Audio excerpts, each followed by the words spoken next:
埋めよ増えよ地に満ちて地を従わせよ。海の魚、空の鳥、地の上を這う生き物を全て支配せ。地の全ての獣と空の全ての鳥は、地を這う全てのものと海の全ての魚と共に、あなたたちの前に恐れおののき、あなたたちの手に委ねられる。動いている命あるものは全てあなたたちの食料とするがよい。私はこれら全てのものを青草と同じようにあなたたちに与える。ただし肉は命である血を含んだまま食べてはならない。人の血を流す者は人によって自分の血を流される。人は神にかたどって作られたからだ。あなたたちは埋めよ増えよ地に群がり地に増えよ。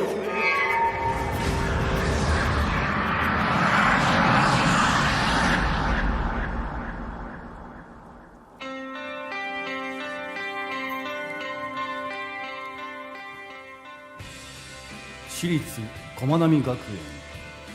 東京都菅見区にあるこの学園はキリスト教の価値観を基盤としたカトリックミッションスクールだ。建物は老朽化に伴う改修が進められており、現在は信仰者をメインに別館として使用されている旧校舎と聖堂がある。朝礼や修礼時には神に感謝の祈りを捧げ聖歌を歌ったりもするが、それ以外は普通の学校と何も変わらない。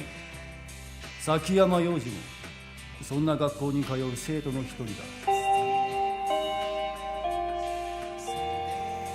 おはよう洋次、久しぶり。久しぶり誠。もう大丈夫なのか、肺の持病ってやつ。そうだな、だいぶ。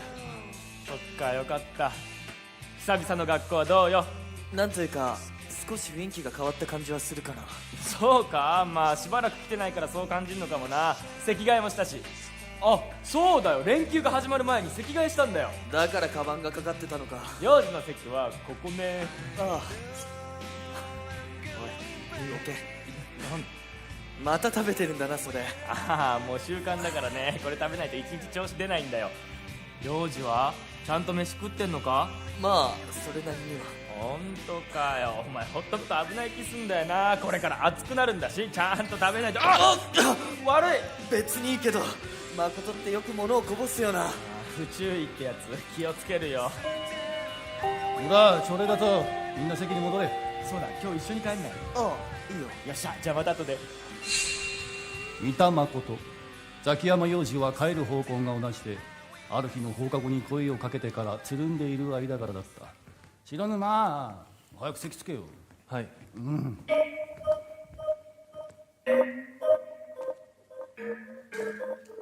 あいつの席だったのか。白沼哲夫。俺はあいつが苦手だ。1学期が始まってすぐの頃、授業中に視線を感じて振り返ると、あいつが俺を見ていた。あいつは俺を見続けた。気になって振り返れば目があった。できるだけ意識しないようにしていたけど、次第に落ち着かなくなってきた。結局授業終了の鐘が鳴るまでそれは続いていた。なんだ今の匂い。よおじ、帰ろうぜ。ああ、どうだった久々の学校は。少し疲れたかな。まあそりゃそうだよな。入院のせいで留年してるから周りも戸惑ってる感じがして。すぐ慣れるって。分かんないことあったらいつでも聞いてくれていいしさ。あ腹減ったな。そうだ、明日の帰りさ、どっか食いかね。今日はちょっとこの後約束があって。あ、構わないけど。よっしゃ、明日は幼児もちゃんと食えよ。世の中にはうまいもんが溢れてるのに食わないなんて大損だぜ、ほんと。それは人によるんじゃないか。俺なんか部活時代バーガー5個ぐらい食べないと持たなかったぞ。タイミング悪い、嫌なやつに会っちまった。沖永前夜、一つ上の学年。昨年までは幼児の同級生だった。今や学園で彼を知らない者はいないというほどの有名人だ。なぜなら出られない出られないこれが前夜がこの学園の有名人たる理由だ。ちょっと、いやかなりの変人で家柄に関する良くない噂があり、生徒はもちろん教師からも煙たがられていた。ああ、楽しかった。嫌なもん見ちまった。とっとと帰ろうぜ。ああ。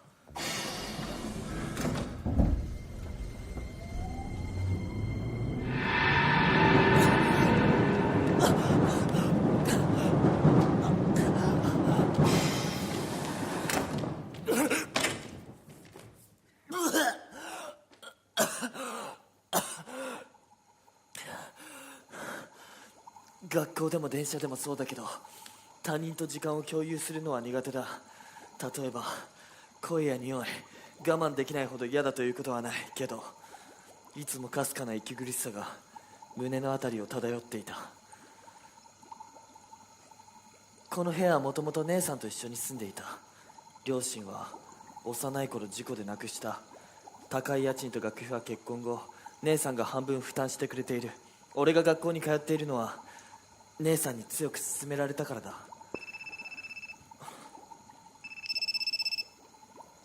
もしもし、ようくん。姉さん、ようくん元気？ちゃんとご飯食べてる？食べてるよ。体調の方はどう？確か今日からだったよね、学校行くの。うん、今日行ってきた。大丈夫だったよ。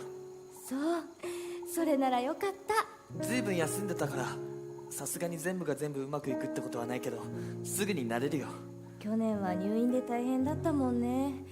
一人で平気？あいつでもこっちに来ていいんだからね。あ、子供じゃないんだから。そっちこそもうじきだろ、生まれるの。だいぶ大きくなったよ。すごく元気でね、寝てる時にお腹を蹴られて目が覚めちゃったりするの。それはすごいな。男の子だったよね。そう、名前をずっと考えてるんだけどなかなか決まらなくて。生まれたら絶対会いに来てよ。分かったよ。それじゃあそろそろ切るね。おやすみなさい。おやすみ。姉さんはああ言っていたけど、去年の入院費も負担してもらってるし、留年もしてしまった。これ以上の迷惑はかけられない。唯一の大切な肉親を悲しませるわけには。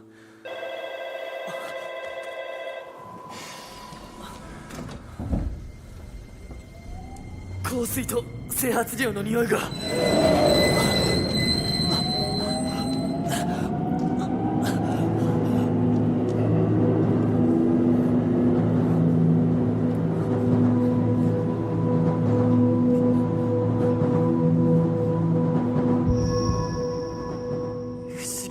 だった。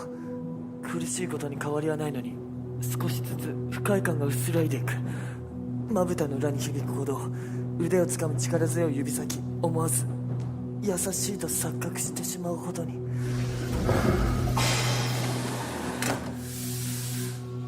礼を言うことができなかった。覚えているのは鼓動、乱れることのなく安定した脈を打つあの温かな音だ。なぜあんなにも落ち着いた心地になったのか。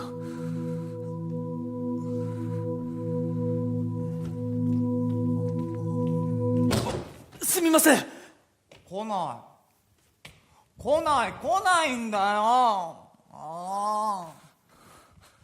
なんだよ。あのさ、君ぶっ倒れた子でしょ。始業式でバターンってさ、すっごい音立てて、あん時さ痛そうだったよね。顔面打ってなかった？鼻？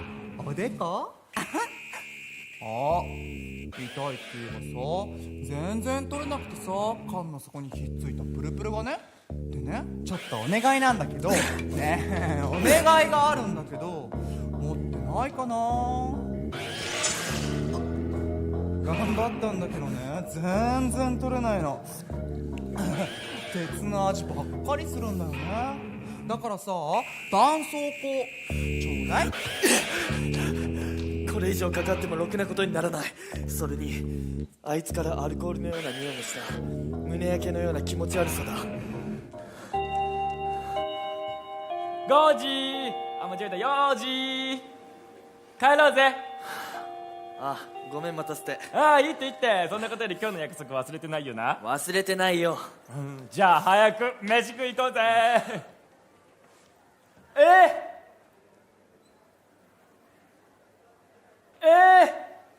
なんだよ。あれだ。う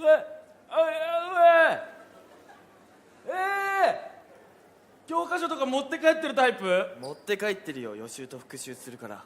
予習と復習？何それ、すごい偉いじゃん。休んでたから。あ代わりに勉強してくれ。ー、代わりにってどういうこと？俺持って帰る。俺が？あなんで？あ、代わりに勉強して。それは破綻してない。自分で言ってて一回冷静になって。それは破綻してるよね。俺がこれ持って帰って意味ないよね。それで教えてく持れ。ってるし。あ、そうか。カバンに入れて。分かった。いや、偉いよその気持ちは。俺も見習わないとなとか言って絶対やらないけどな。崎山、当番なんだけど、お前こんな声をしていたのか。実際にはどこかで聞いているんだろうけど、初めて白沼の声を知った気がした。掃除当番、昨日から当番だったのか。ああ、じゃあ俺適当に待ってるわ。ああ、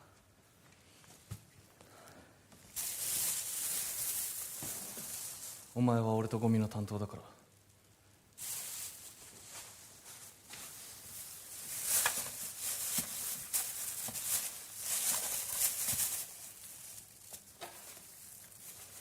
誰だよこれ、食べ残しの弁当。それを捨てたのは俺だ。食欲がなくて半分ほど残して捨ててしまった。悪いと思ったけどどうしても言い出せない。あとはこの袋を集積所に持っていけば。今何を触れたのか。なぜか甘く優しい香りがしたような。別に。何をしようとしたのかはっきりと確かめたかったが、介入を許さない壁を感じた。幼児、あとそれ捨てて終わりだろ。付き合うよ。ああ、大丈夫か？何が？いや早く帰ろうぜ。俺もう腹減って死にそうだ。なあ幼児、今怒ってるように見えたけど。別に何でもない。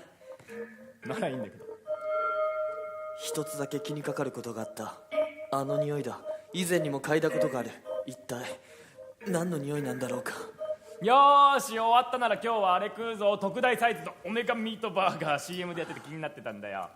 幼児も食えよ。それは無理かな。なんで。わ、またいるよ。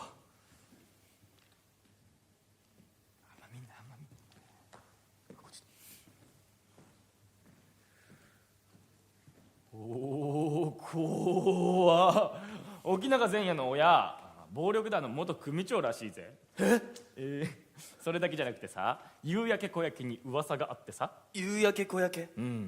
5時になると決まって沖永前夜の姿が見えなくなるらしいんだよ。同じクラスのやつらが幽霊みたいだって気味悪がって。偶然じゃないのか。トイレに行ってたとか帰ってただけとか。いや噂はまだあるんだぜ。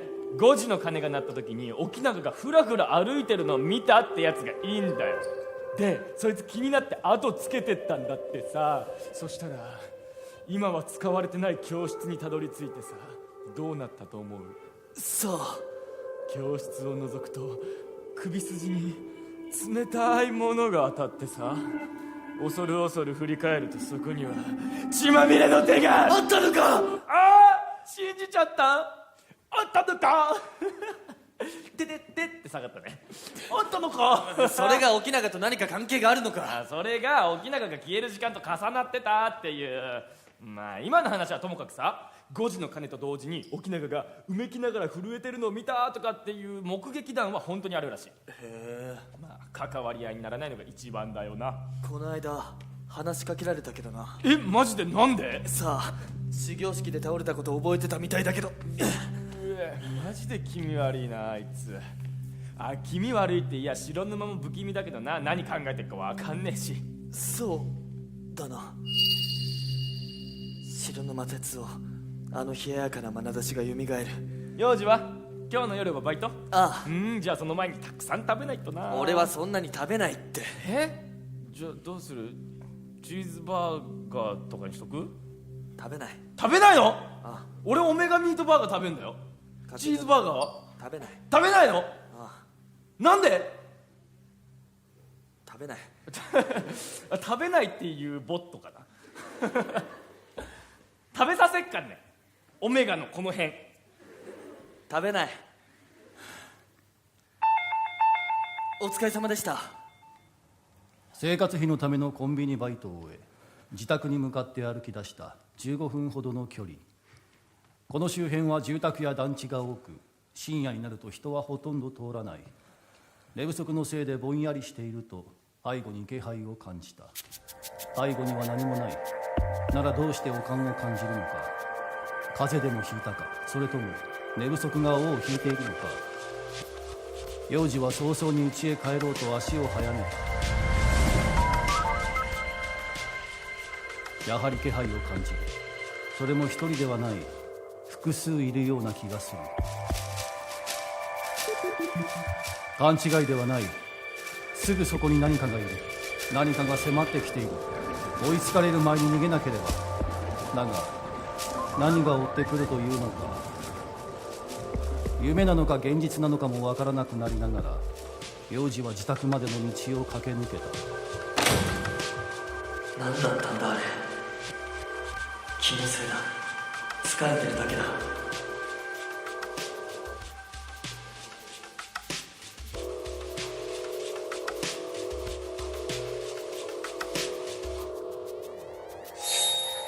この傷を見るといつも辛い気持ちになる。幼い頃親を亡くした事故で負った傷だ。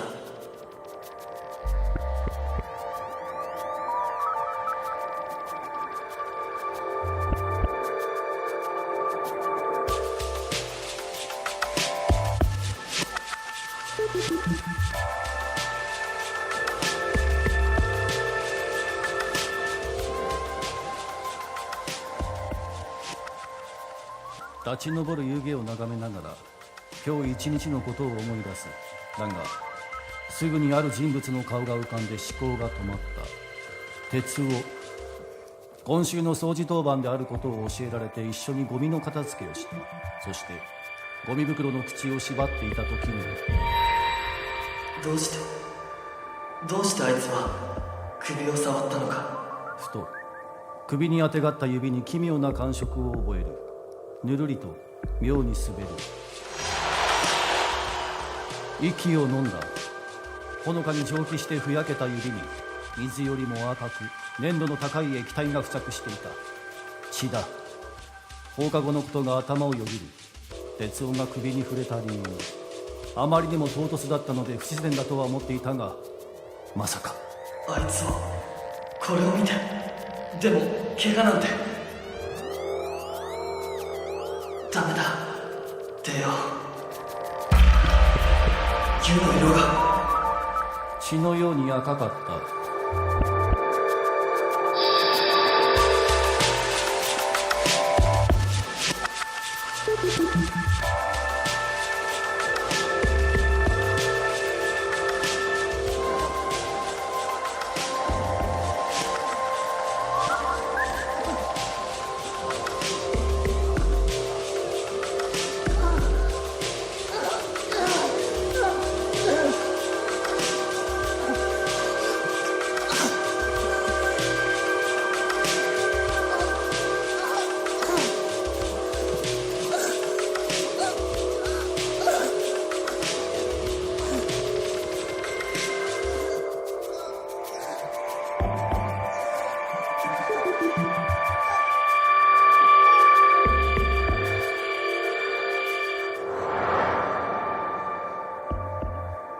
もう寝よう。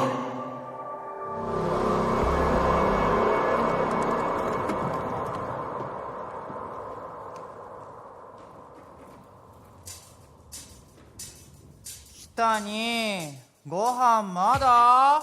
もう少しでできますからね。ご飯遅いよね。ねえクリスティ。あ、そうだ北に、今度のお休みさ、買い物についてきてほしいんだよね。いいですね、お供しますよ。春服が欲しいんだよな。ピンクのカーディガンとか。あ、そうだ、北にもさピンクのスーツ買って一緒にお出かけしようよ。いい、坊ちゃん、ピンクのスーツはちょっと似合いますかね。絶対似合う。だってほら胸にひよこさんついてるんだよ。これは私の趣味じゃないんですけど。喜んできてるの俺知ってるけどな。坊ちゃんそれよりほら、お待たせしました。今日はひき肉とナスの炒め物です。それじゃあおててのシワとシワを合わせていただきます。はい、クリスもいただきます。どうぞ召し上がれ。はーい。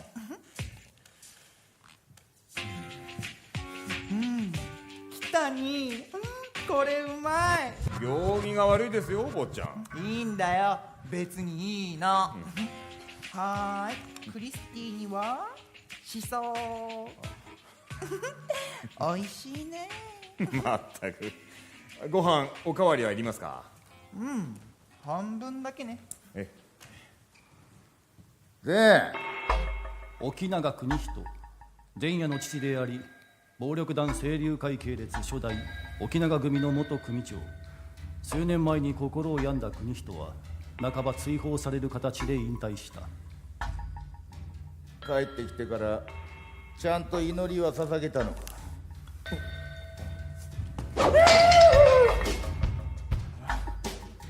お腹いっぱい。坊ちゃん、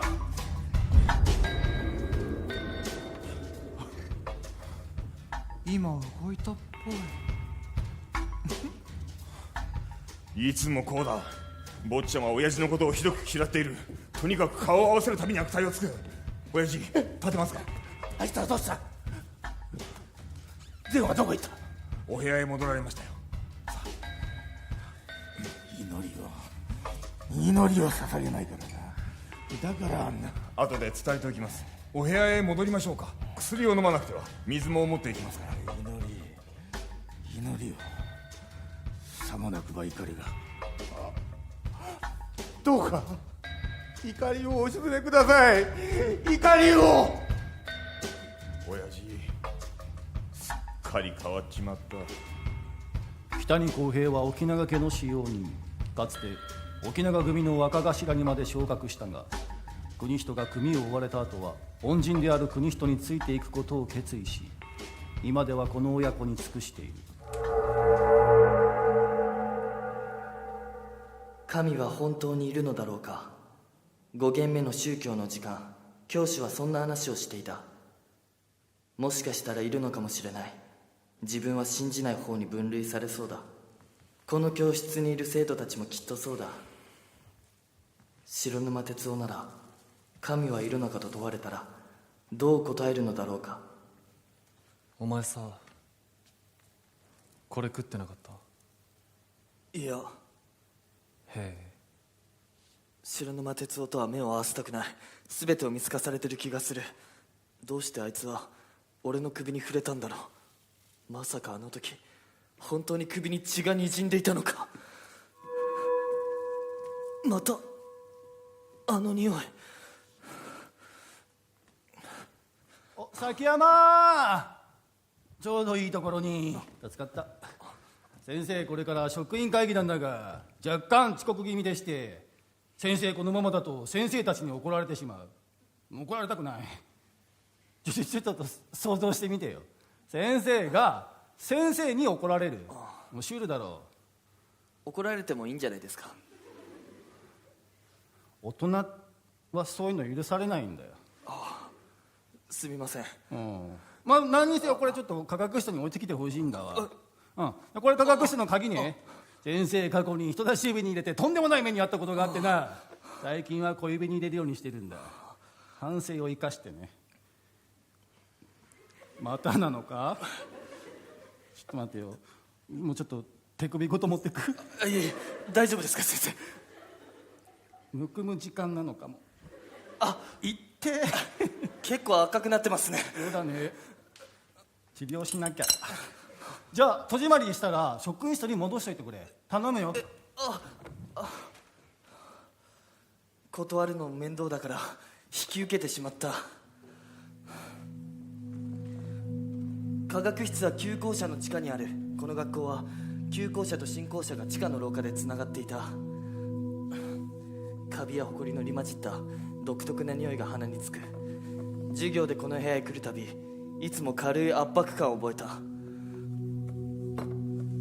全てが機械的に感じられて冷たくて息苦しいけど、なぜか今日は妙な心地よさを感じた。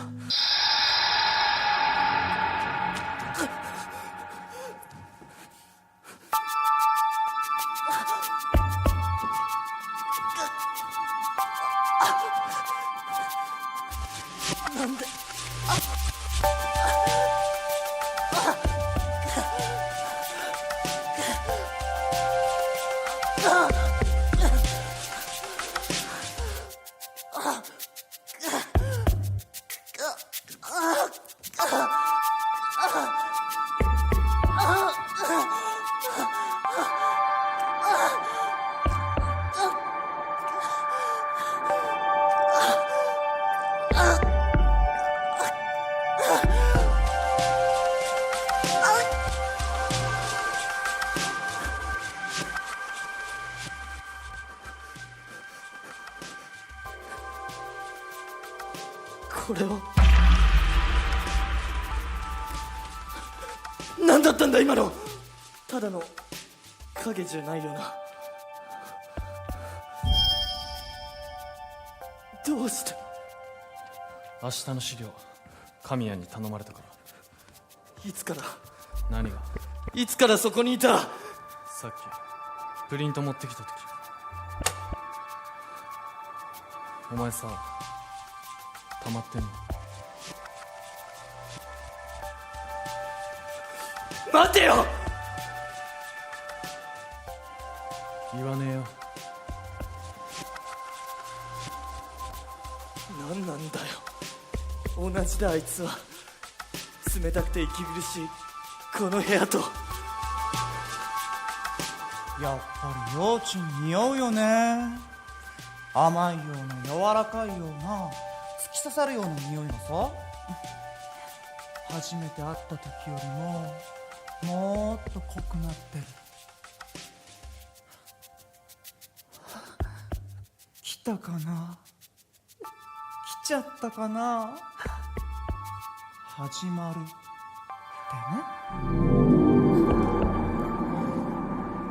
失礼します。北にさ、ちょっと調べてほしい人がいるんだよね。珍しいですね。坊ちゃんが他人に興味を示すなんて。一個下の学年でね、崎山洋二って言うんだけど、その子について調べてほしいの。何でもいいからいろんなこと。崎山洋二なんかね、いろいろ同じとこがあるっぽいんだよね。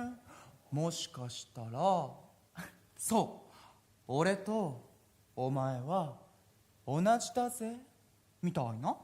はあ、とりあえず調べてみましょう。北に分かってるよね。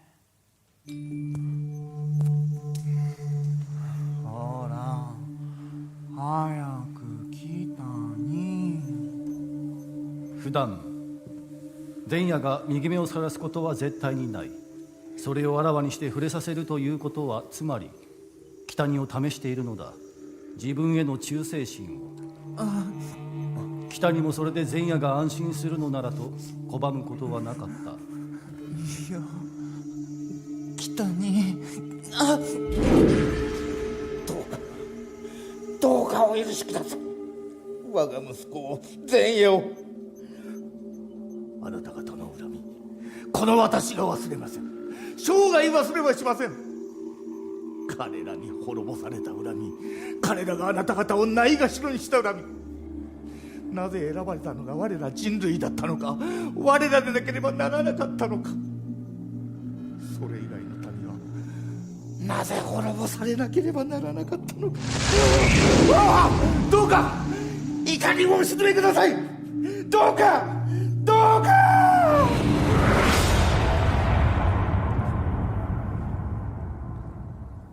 休日が明けた月曜日、病院に寄ってから学校に行くことにした。辛い時は無理しないでちゃんと病院へ行きなさい。姉さんにそう言われたからだ。けど体調に問題はなく、2限目から遅れて授業に参加することになった。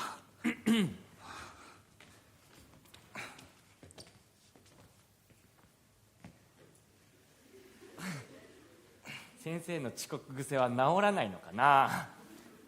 そうだな。先生、授業僕しましょうかね。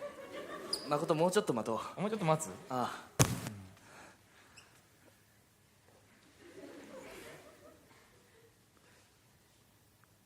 先生に怒られますよ。これは本当に怒られるな。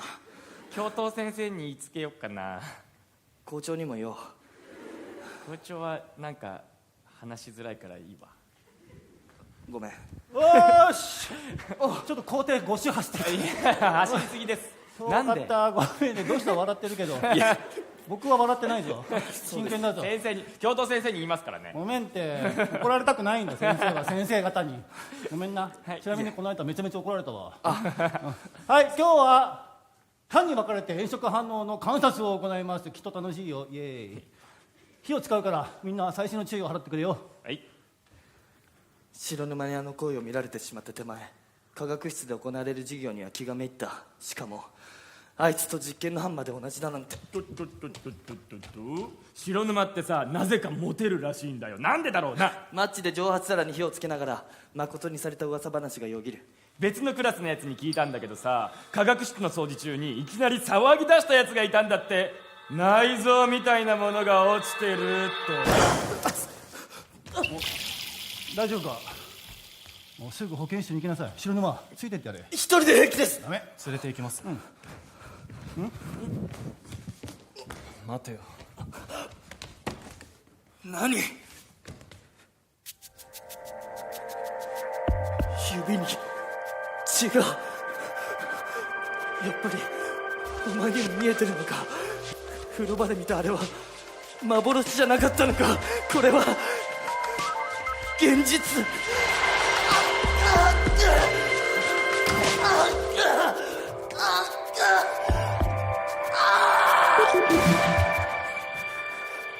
科学室の掃除中にいきなり騒ぎ出したやつがいたんだって。内臓みたいなものが落ちてるって。なんだ、なんなんだよこれ。どうかな、どうなってるかな。やっぱりあった、見つけた。これやっぱりね。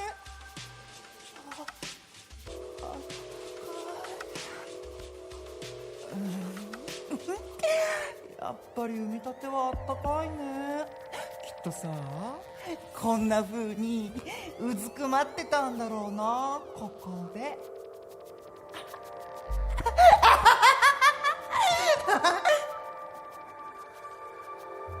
けどさ、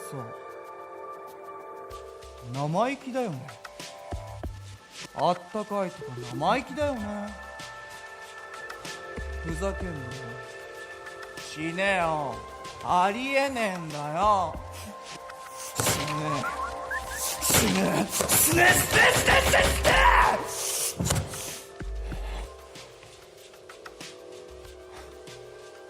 ほんと生意気だよね。あいつも生意気。ただの人間のくせに。昨日は結局あの赤黒い塊が頭から離れなくて寝つけなかった。あいつに聞いてみるべきだろうか、血を見たのかどうかを。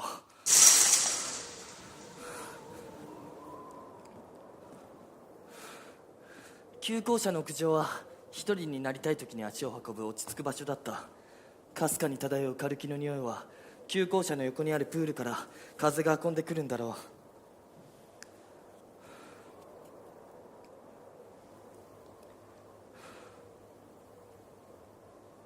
あいつがいるならこの場を離れたいけど、昨日のことを聞くいい機会でもあった。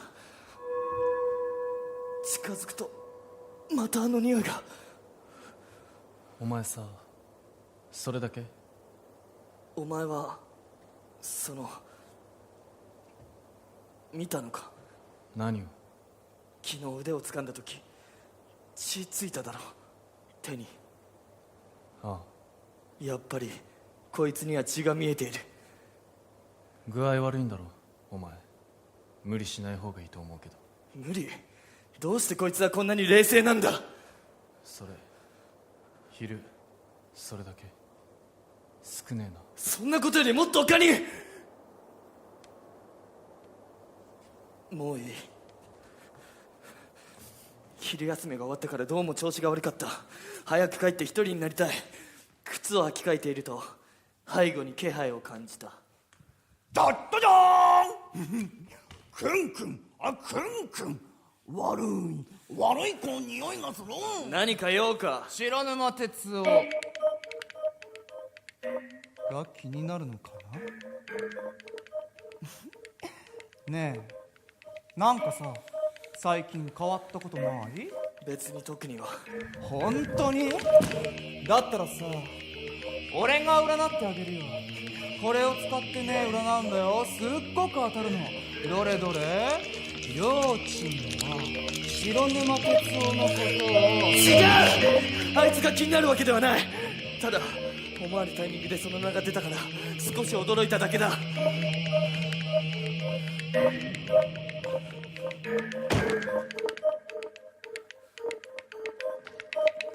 おい、どこに行く気なんだよ。おい、どうしてトイレに。なんだよ。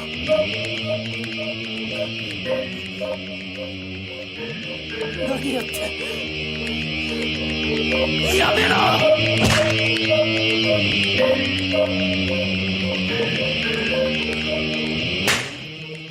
おとなしくしてろ。なんでこんな時に。ダメだ、このままじゃ。どけ。離せ。嫌だ、やめろ。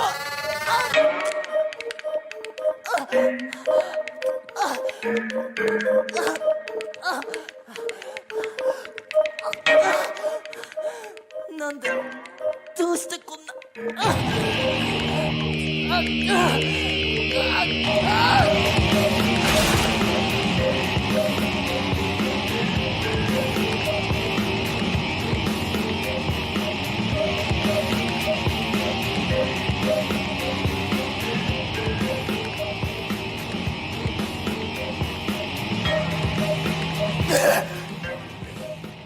お前さんやばいだろこれ。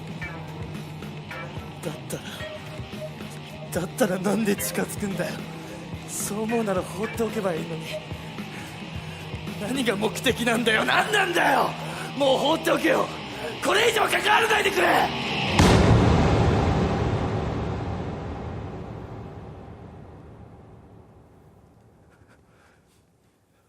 思い返していたのは下着に付着した赤黒いシミ、回転する洗濯機のモーターを。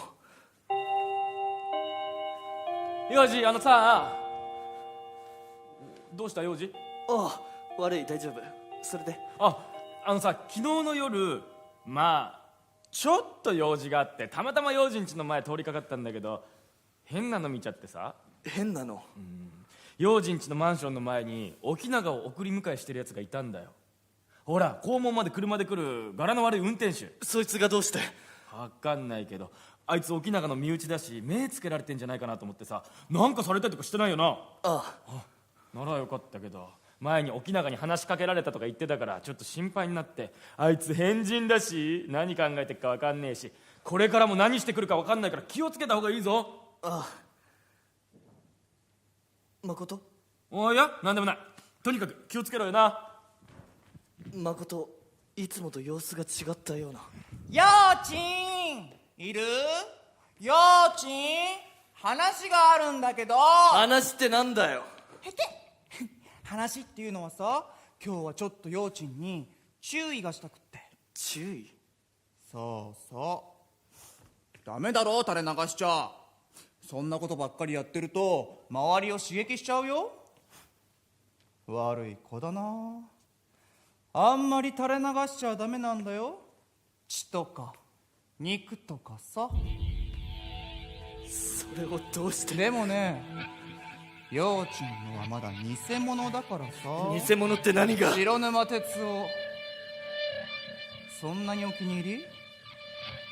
でもダメだよ哲夫はさ。だって幼児はね、俺と一緒なんだから。そう、幼児はね、俺と一緒なの。わかる？お前もう人間じゃねえんだよ。哲夫はさ、あいつただの人間だよ。つまんないよ。だからさ、俺と仲良くしようよ。ほらほら、顔はさ、殴らないでおいてやるよ。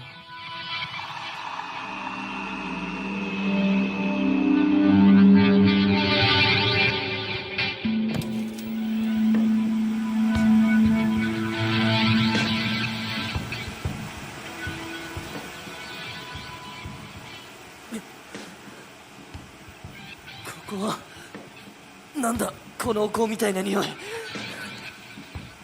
白沼、どうして。体中が傷だらけだ。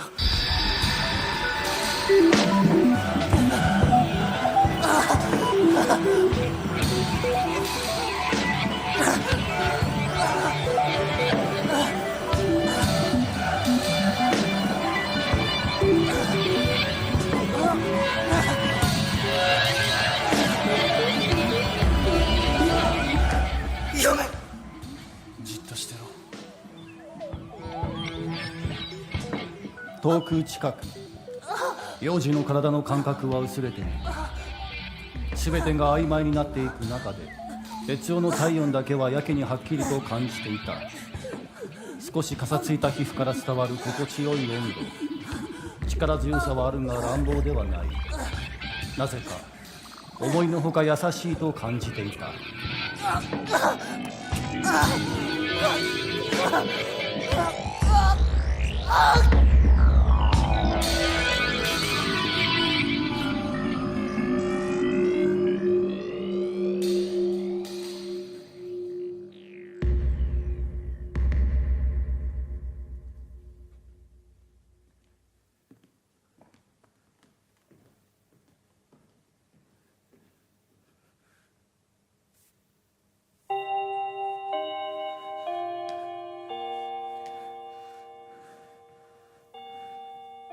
なんかすげえ顔色悪いけど平気か？ああ、少し体調が良くなくて。聞いてもいいか？何を？白沼に用でもあったのか？今朝話しかけてたみたいだったから。あの後気がついたら家の前に倒れていた。あいつが沖永前夜とグルなんじゃないかと思って話しかけたけど、あいつは何も言わなかった。そしたらまた発作が起きて、心臓みたいな赤色が。お前もう人間じゃねえんだよ。幼児？ああ、この間の礼を言おうと思ったんだ。ほら実験の時の。ああ、保健室連れてったやつね。白沼なんか言ってた。別に特には。だろうな、あいつそういうの気にしなさそうだもんね。別にいいだろう、気にしなくたって。まあ確かにそれはそうなんだけど。我、今日はもう帰れ。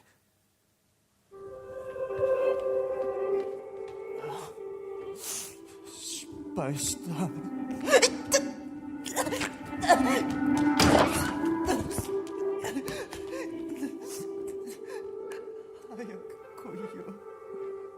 早く来い。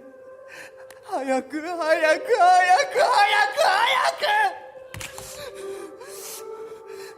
全部あいつらのせいだ。あの時は濃厚な匂いで白沼鉄をおかしくさせるはずだったのに、あの匂いは幼児や俺みたいなものを発情させる匂いなのに、どうして効かない。あいつ何者なんだ。今にあいつの化けの皮を。坊ちゃん遅いんだよ、バカうんこバカアホ。すいません。さあ帰りましょう。少し我慢してください。さあ、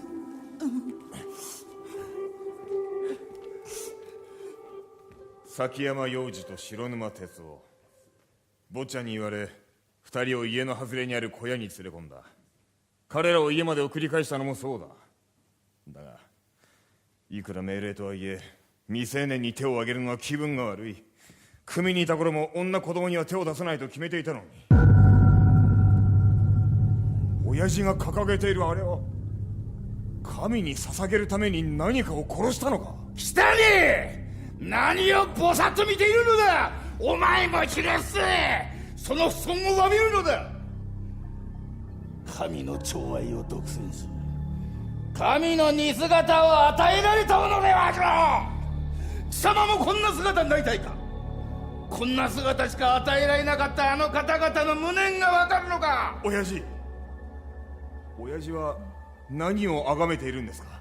ここには一体どんな神が。神などいない。ここにおわすのは神に見捨てられたる亡霊の念だ。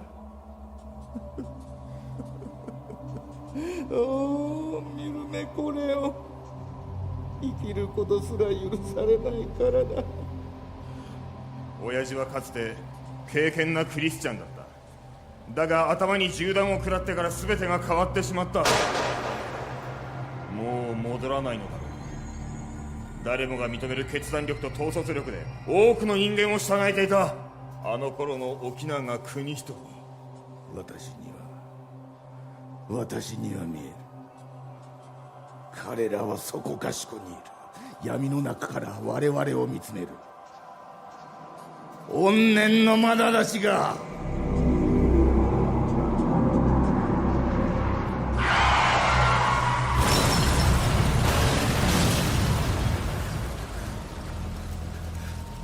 嫌な匂いがする。空気が熱くて呼吸がしづらい。気管がただれそうだ。熱い。体が痛くて重い。嫌だ。こっちへ来るな。嫌だ。嫌だ。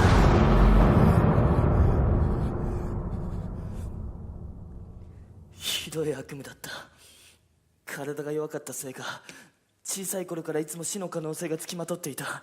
それが夢に現れたのか。朝起きたら着信が残っていた。姉さんからではなく知らない番号だった。そういや聞いた？ B 組のやつが男子トイレで変なもん見たって話。ああ、それ知ってる。科学室でも見たとかってやつでしょ。男子トイレでさ、血と肉みたいなのが落ちてたとか言ってんの。また見られたのか。俺が生み出した心臓みたいな赤黒い塊。それがキモいのがこっからでさ、ちょうどそのトイレから出てきたのがあの沖永前夜でさ、すっごい汗かいて血だらけでフラフラになりながら出てったらしいぜ。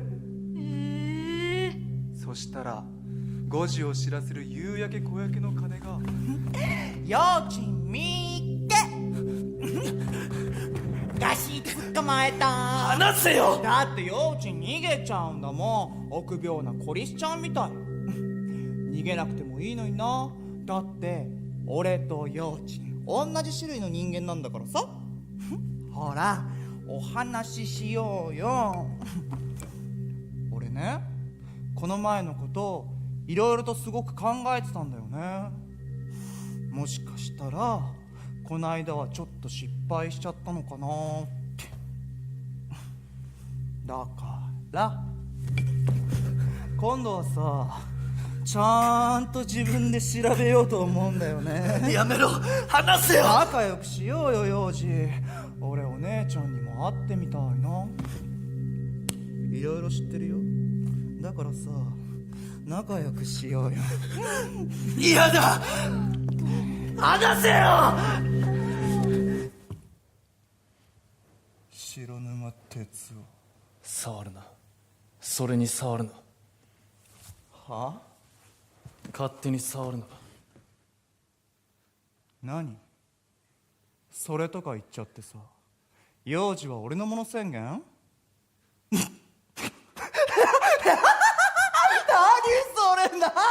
それ、何なんだよそれ。ふざけてんのか？誰がお前のもんなんだよ。お前ただの人間のくせにさ、ほんと生意気なんだよ。だったらお前は何なんだ。お前に何ができる。お前こそ何ができんだよ。そもそもお前何なの、わっけわかんねえ。俺はお前みたいなやつ大っ嫌いなんだよ。幼児の周りうろちょろしてさ。でお前には何ができんだよ。答えろよ。1秒以内に答えろ。答えられないなら消えろ今すぐ。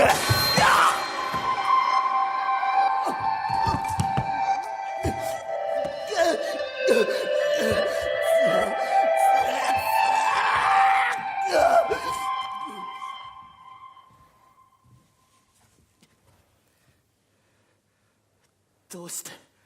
沖永とお前が話してるのを見た。やめてくれ。なんでだよ。なんでこんな俺がお前に何したって言うんだよ。なんでお前のいいように。もううんざりだ。いい加減にしてくれ。もうやめてくれ。そんなこと分かってる。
やっと生まれたよ。元気な男の子です。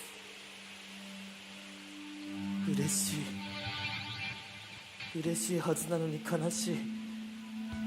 あれほど憎たらしかった人の体を今はなぜか無性に恋しかった。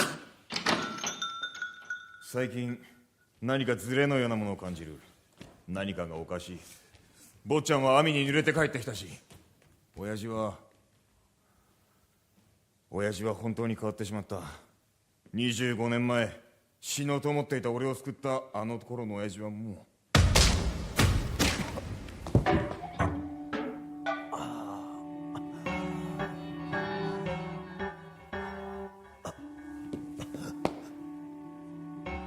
親父に拾われた俺は親父の寡黙な強さと厳しさを知り憧れた。だからひたすら親父のために尽くした。組のために動いたことなんて一度もない。親父が組を追われた時もついていくことに対して何のためらいもなかった。下克上を狙っていた幹部の連中はさぞいい厄介払いができたと思っただろう。この左手の小指はけじめをつけるために断歯したが、それで解放されるなら安いものだった。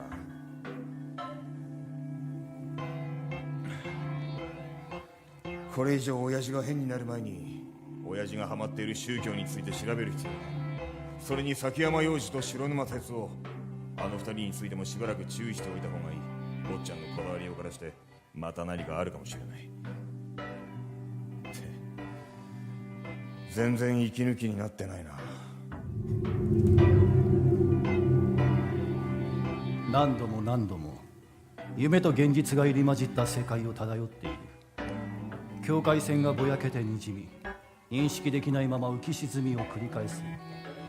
今はただゆっくり眠っていたい。なのに意識は覚醒する。その度泥のような眠気やだるさとともに不快感を覚えた。またあの症状だ。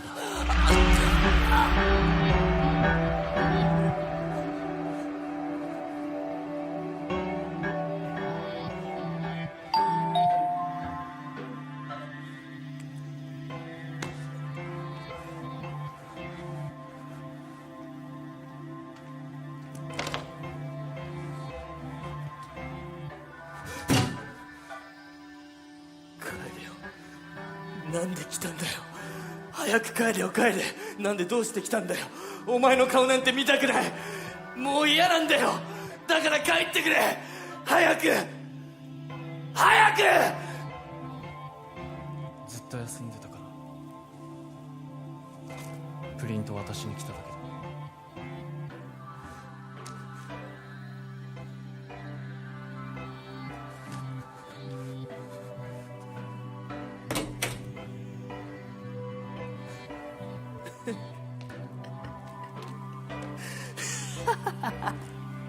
哲夫が帰ってからどれほどの時間が経ったのか。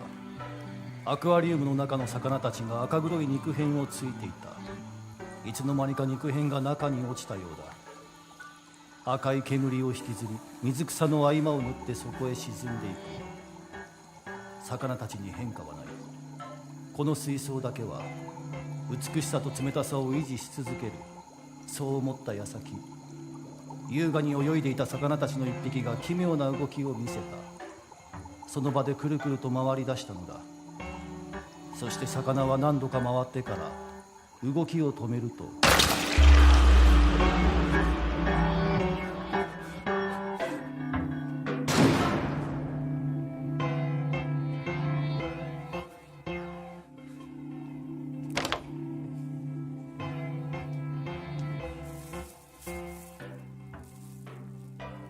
煮物。なんでこんなところに。登校前病院に行ってきた。あの肉片を見てもらおうと思ったからだ。けどいざ見せようとした時には肉片は消えてしまっていた。おはよう幼児。ずいぶん休んでたけど具合は？ああ、だいぶ。てかさ、白沼ってやっぱやばいやつだったんだな。前からそれっぽい感じだったけど、沖永殴るとかって。沖永もやり返そうとしてさ、すごい剣幕だったって、どっちも家に返されたって。ちょっといいか崎山、見て。実は今朝白沼がちょっと問題を起こしてな。白沼とクラスで一番仲がいいのって崎山だろ。今朝の喧嘩の理由もよく分からなくてね。あいつお前とはよく話すんだろ。別にそういうわけでは。でさ、今日のプリント白沼に届けてくれないかな。崎山が休んだ時に白沼に持ってけを頼んだのもあるし、そのお礼として。何か用でもあるのか？いえ。そうか、よかった。それじゃ頼んだよ。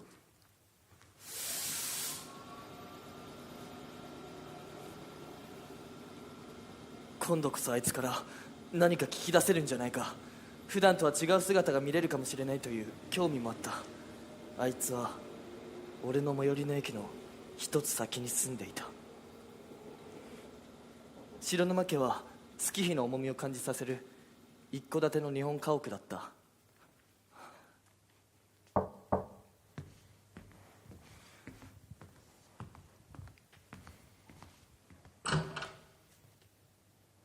なんで？これプリント神谷から。それじゃ。待てよ。中入ってけば母さんに夕飯食ってけって言われなかったか？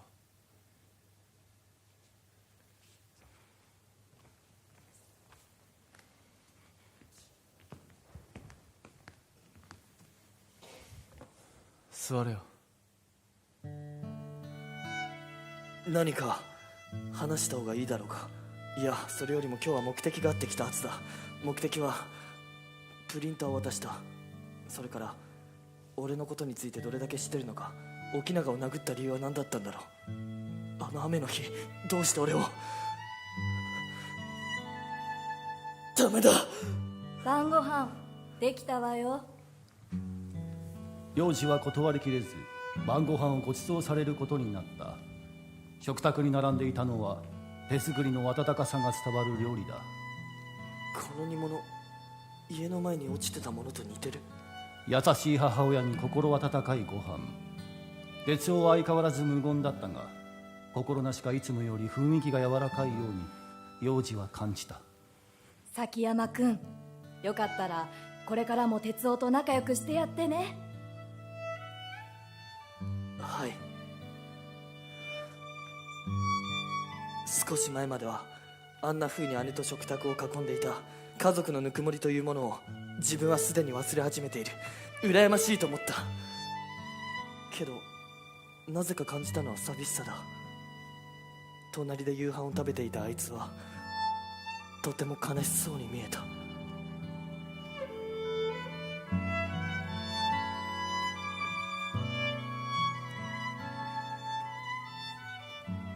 どうして俺じゃなかったんだろう。クラスの誰よりも考えてるのに、こんなに心配してるのに、もっと頼ってほしいのに、力になりたいのに、どうして何が足りなかったんだ。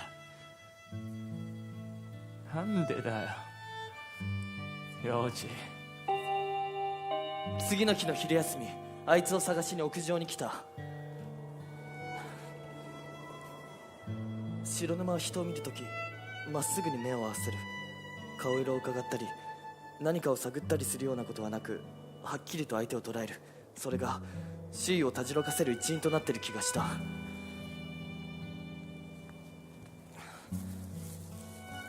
これお前のじゃないよな。そうだけど。どうして俺の家の前に。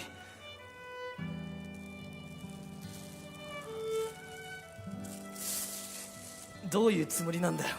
俺お前のことがよくわからない。何回か見てるんだよな、俺がおかしくなってるところ。変な病気かもしれないのに気持ち悪くないのかよ。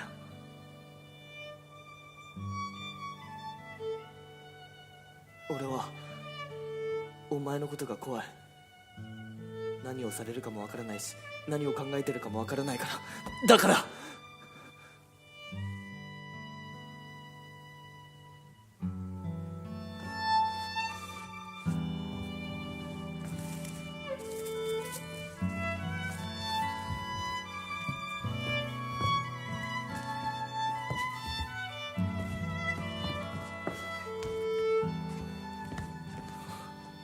財布階段に落ちてた。ありがとう。そう素直に言えばいい。だけどなんだよ。またにじんでた。何が。また赤い血が。離れろよ。幼児嫌がってんだろ。迷惑なんだよ、急につきまとってきて意味わかんねえし。幼児が嫌がってんの分かってんだよな。金輪際幼児に近づくな。誠いいんだ、俺は大丈夫だから。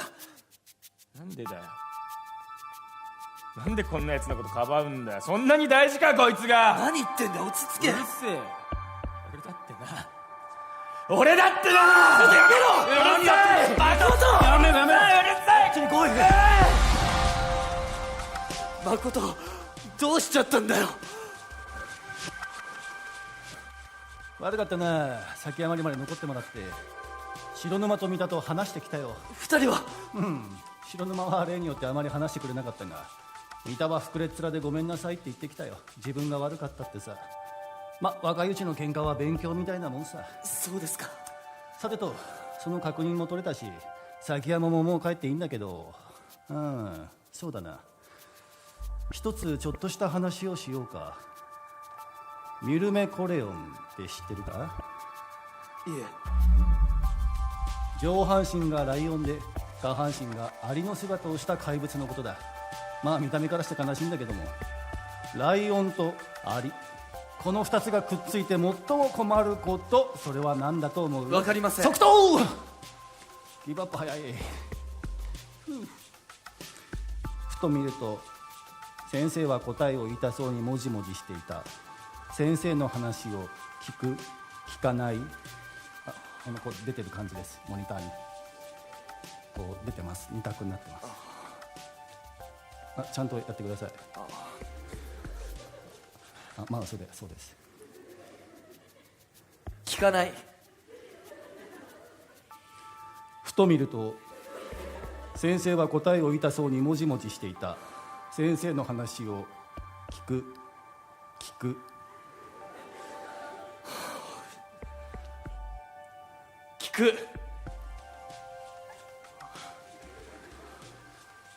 答えはね、食事だ。食事？ライオンは肉食でしょ。でね、かつてアリは草食だと考えられていたらしい。この相反する要素の結果、生まれてすぐ死に至るんだ。それは空想上の生き物ですよね。でも思うんだけどね、ライオンかアリ、どちらか一方を殺せば生き延びる道はあるんじゃないかって。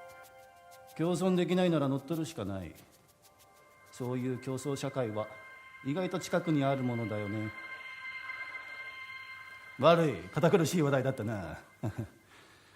他に崎山に言っておくことは、そうだ、思い出した。崎山、ちゃんと授業ついてきてるか？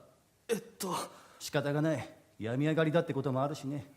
でもこのままだと試験に響くだろう。だから白沼に頼んでおいた。あいつはうちのクラスじゃ一番だしな。特に理数系は常にトップ3だ。それはつまり白沼に勉強を教えてもらうってことですか？この間の白沼と沖永の喧嘩も含め、これは最近の素行に対する罰ってことにしてね。崎山を利用して悪いが、これも一つの交流だと思ってほしい。白沼と少し頑張ってみてくれないかな。どうしよう。あいつに勉強を教わる、その状況が全く想像つかない。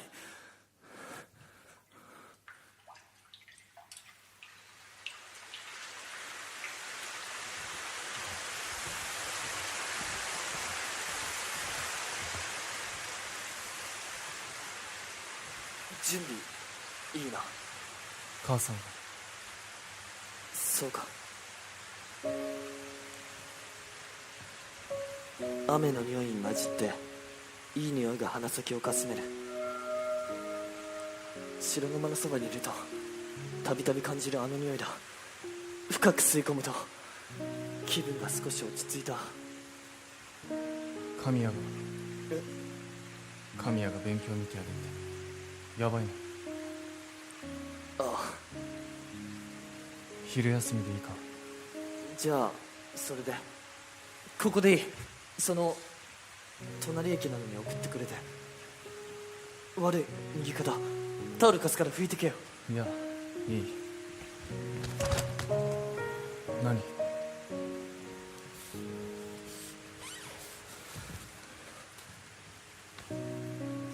この間は乱暴にして悪かっ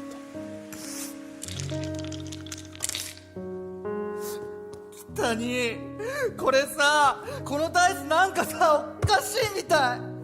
何がですか？ダイス占い、幼児と哲夫のことを占ってたんだけどさ、見ればわかるだろ。明らかにおかしいじゃねえかよ。特におかしなところはないように思いますが。ないわけないだろうが、ちゃんと面ともついてんのか？よく見ろよ。あいつら二人を占うと何度やっても同じ目しか出ないんだよ。どういうことなんだよこれは。全部あいつらのせいだ。あいつ俺のこと殴りやがって。お前が大好きな幼児はさ、化け物なんだよ。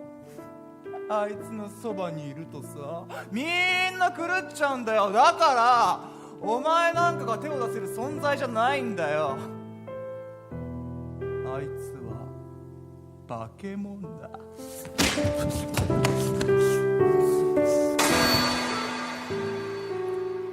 出来損ない。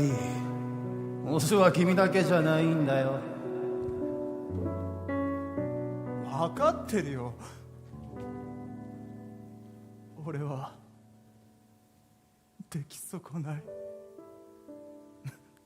なんだってさ。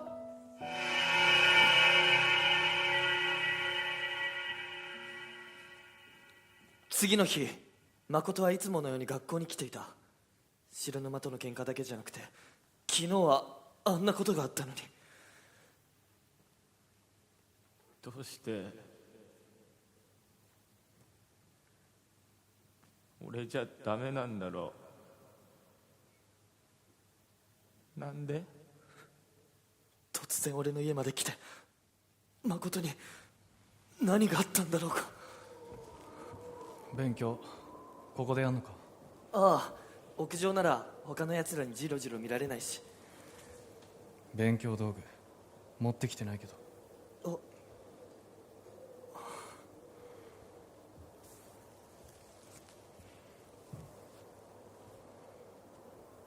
いらない。なんで？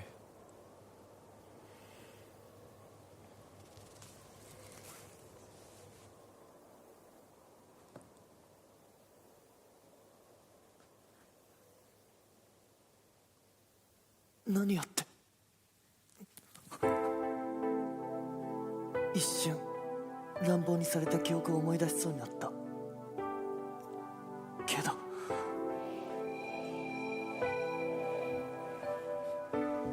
ここの計算わかるか？わからないか？どうしてここでイコールになるのかが。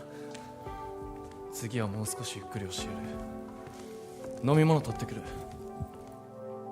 放課後、白沼に勉強を教えてもらうことになった。教え方は決して下手ではなかった。けどどうしてか集中するのに時間がかかってしまった。深呼吸をすると、あのいい匂いがほのかに香った。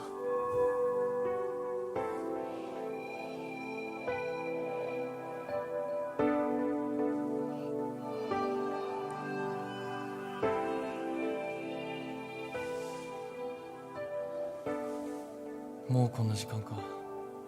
明日は土日はどうする？勉強。土日はバイトがある。そうか。また来週からなら。分かった。じゃあ明日バイト早いから。まともにあいつの目が見れなくて心臓の動悸が止まらなかった。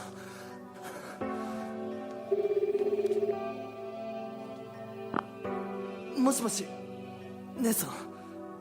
どうしたの？何かあったんでしょう？なんで？わかるよ、声の調子とか話し方で。俺は姉さんに白沼のことを話した。最初は関わりたくないって思ってたのに、今はどうすればいいかわからなくなってきたこと。あいつといるとなぜか調子が狂う。どうすればいいかわからなかった。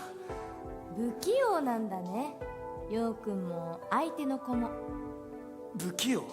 会ったことがないから想像になっちゃうけど、きっと相手の子もどうすればいいかわからないんじゃないかな。どうやったら陽君とうまく付き合えるのか、その子もわからないんだと思う。そうなのかな。その子から意地悪とかされるの？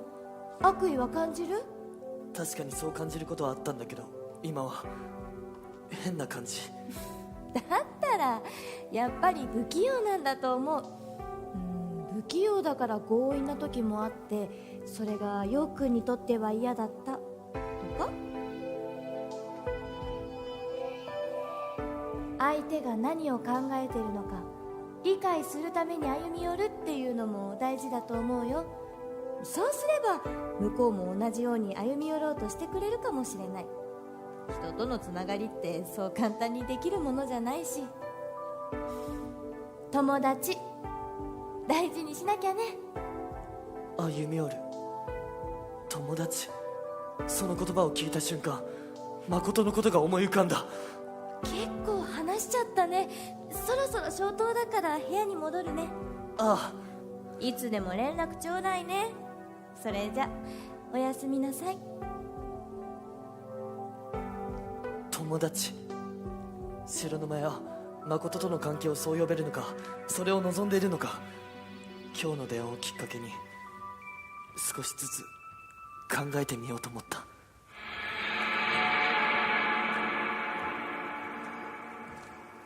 親父、こんな時間にどこに？いや、ちょっと散歩にな。親父がこの時間散歩に出ることを知っていた。昨晩親父にかかってきた電話を盗聴していたからだ。どうやら親父は恐喝されているらしい。その相手は神谷と名乗っていた。今日お呼び出ししたのは他でもありません。ここ最近の善也君の素行についてぜひご相談させていただきたいと思ったからです。お慈悲を、どうかお慈悲を。兄弟へのお世話、これまでの倍額を納めさせていただきますから。まだ分かっていただけないようですね。我々自由なる民は金銭目的で運営している団体とは違います。いいですか。今善也君が干渉しているのは極めて希少なメスの資質を持つ宿主です。メス？何の話をしてるんだ？種肉を見落とすほどに内なる存在と適合した宿主は久しく現れていなかった。まさに新たな純正を生み出しうる存在なのです。だから彼はより完璧なオスと交わるのが望ましい。なのに善也君それを妨害しようとしている。いや、ですが前夜にもオスとなり得るだけの素質が。善也君は完璧なオスですか？前夜はオスとしては出来損ないだ。ですがなぜ前夜があんな苦しみを。これは善也君にとっての試練であり、国人さん、あなたにとっての罰なのです。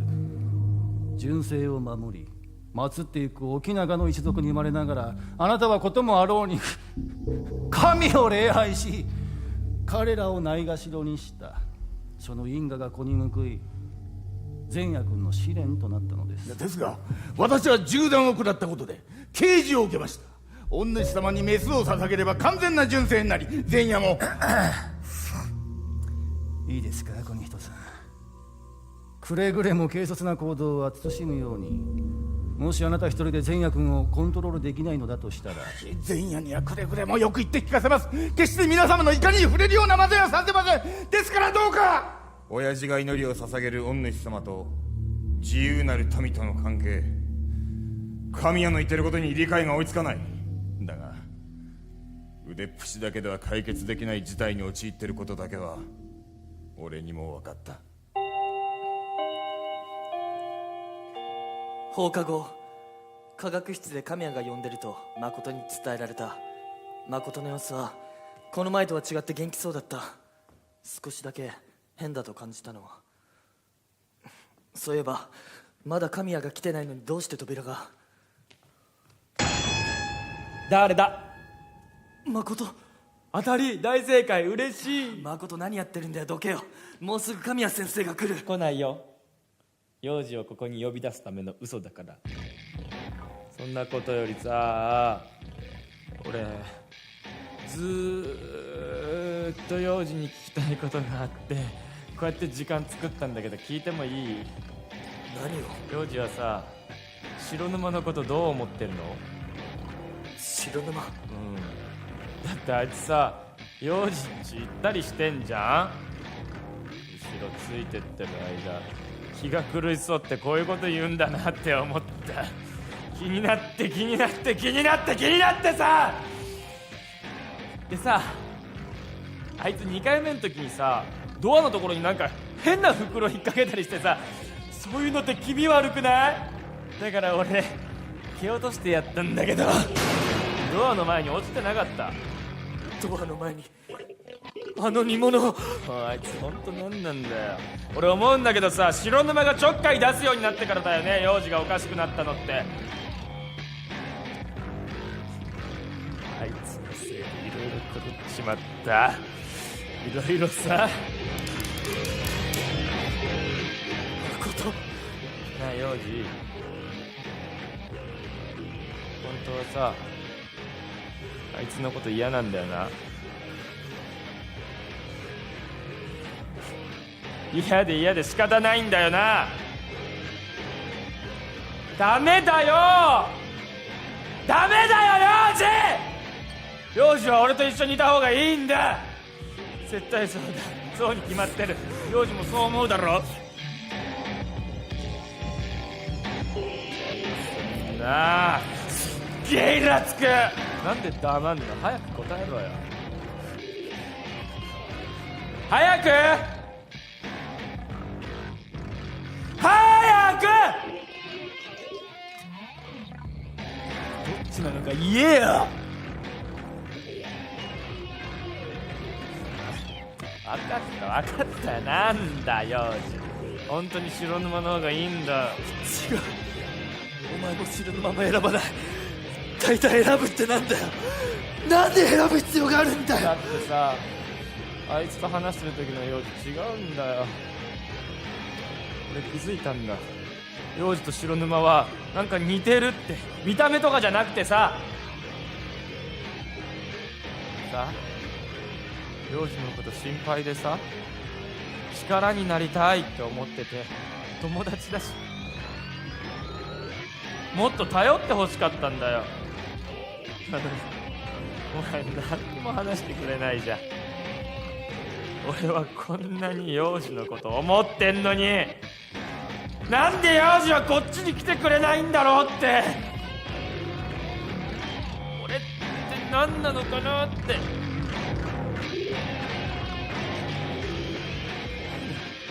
あ、友達ですらないって。だっせー、俺死んだ方がいいんじゃないの？だってこんなとこまで来たら戻れないっしょ。後戻りとか無理。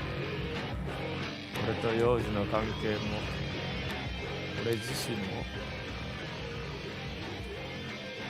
だからさ、ごめんな幼児。俺も終わらせるわ。その時俺はなぜかあいつの顔が浮かんだ。くそ、なんでお前が来んだよ。前さえいなければ全部うまくいってたんだ。なんで思い通りにならないんだ。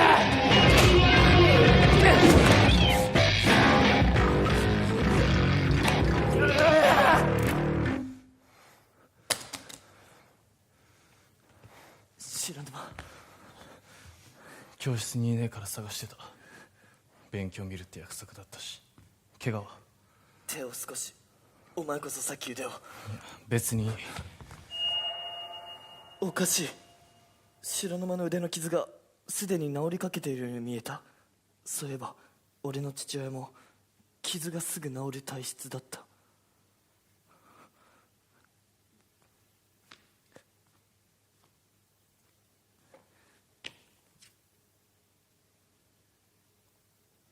友達、もしもう少しだけでも自分から誠に歩み寄ることができていたら、こんな事態を引き起こさずに済んだのだろうか。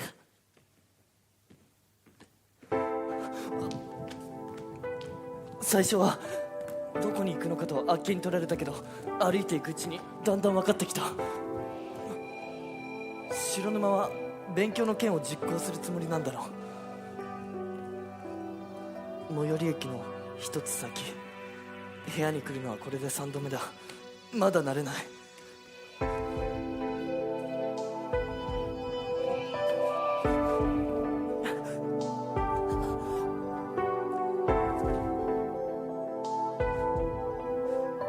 やめ。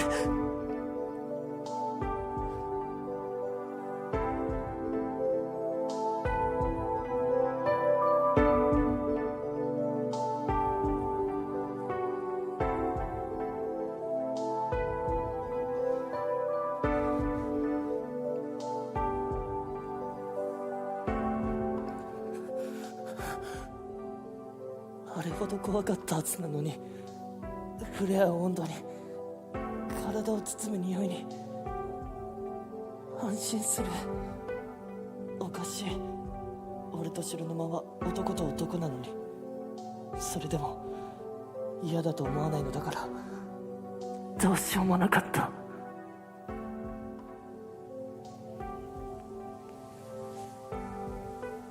呼べよ、いつでも。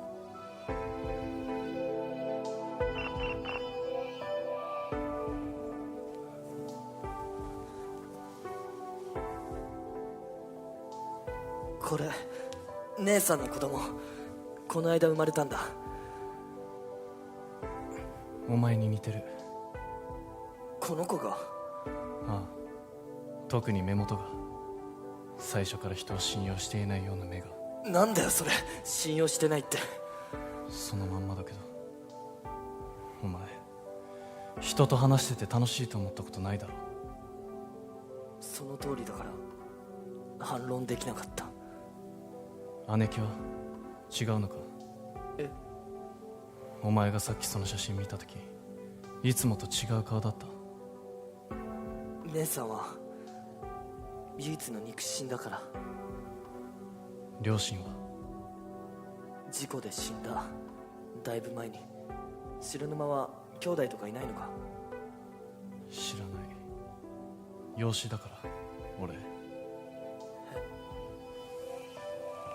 本当の親とか知らないし。知りたくなることはないのか？本当の両親がどこにいるのか。別に。夕飯の食卓で感じたかすかなズレを思い出した。白沼は今の家族に対して心を開いていないんだろう。いや、開けずにいるのか。もしかしたら人との交流や触れ合いに対してもそうなのかもしれない。ほんの少しだけ白沼のことが分かったような気がした。よーくん、急に来てくれてびっくりした。久しぶりに見た姉さんは以前よりも小さくて肌が白いように見えた。おめでとうってちゃんと会って言いたくて。ありがとう。よーくんは学校はどう？友達とはうまくいってる？知ってるか？誠が入院した理由、睡眠薬を大量に飲んだんだって。それって自殺未遂じゃん。つか誠が入院ってびっくりだよな。でも最近さ、誠ちょっと暗かったじゃん。なんか思い詰めてるっぽかったし、神谷が今誠の入院先まで様子見に行ってるって。見た誠、幼児のせいだよ。これからもまだまだ大切なものがたくさん壊れるよ。幼児はさ、みんなを不幸にするんだよ。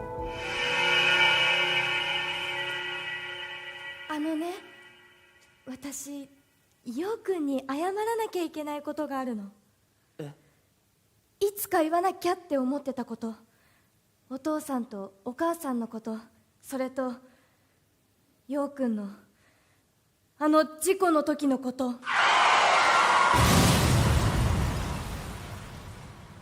あの時運転していた叔父夫婦と両親は死に、自分だけが奇跡的に助かった。それ以外のことはほとんど覚えていない。ただ心から何かが抜け落ちたような感覚はあった。なんでもぶつかったトラックが積んでた鉄骨が窓を突き破って3人の胸を貫通したんだと。匠と泉さんが幼児を守るように覆いかぶさっていってな。だから幼児も即死だと周りは判断していたらしいんだが、なぜか幼児だけが病院で息を吹き返したそうなんだ。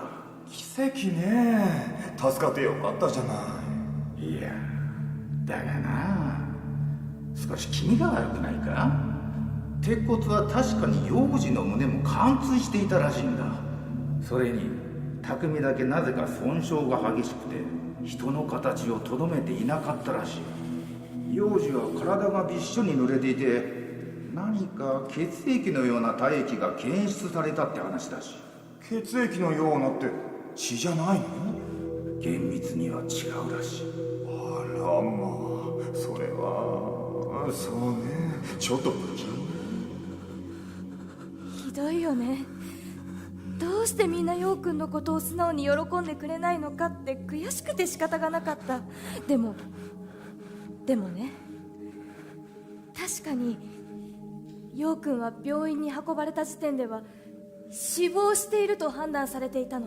それが奇跡的に息を吹き返したのよ。両親はただの事故死だと思っていた。この傷跡も貫通していたなんて知らなかった。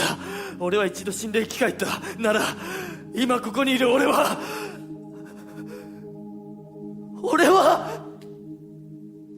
ずっと黙っていてごめんね。怖かったの、本当のことを言ってしまうのが。でも思い出したの。陽君が生まれたばかりの頃、お父さんとお母さんに言われたこと。父さんと母さんが。幼児と私はたった2人きりの兄弟だから、もし何かあっても助け合って生きてほしいって。なんでそんなこと言うのかって聞いたら、お父さんとお母さんはこう言ったの。変わらないものなんてない、何が起きても不思議じゃないんだからって。たとえそれがどんなに大きな変化でも受け入れて、それでも前へ進んでいく強さを身につけなさいって。強さを。そう、強さよ。その時は意味がよくわからなかった。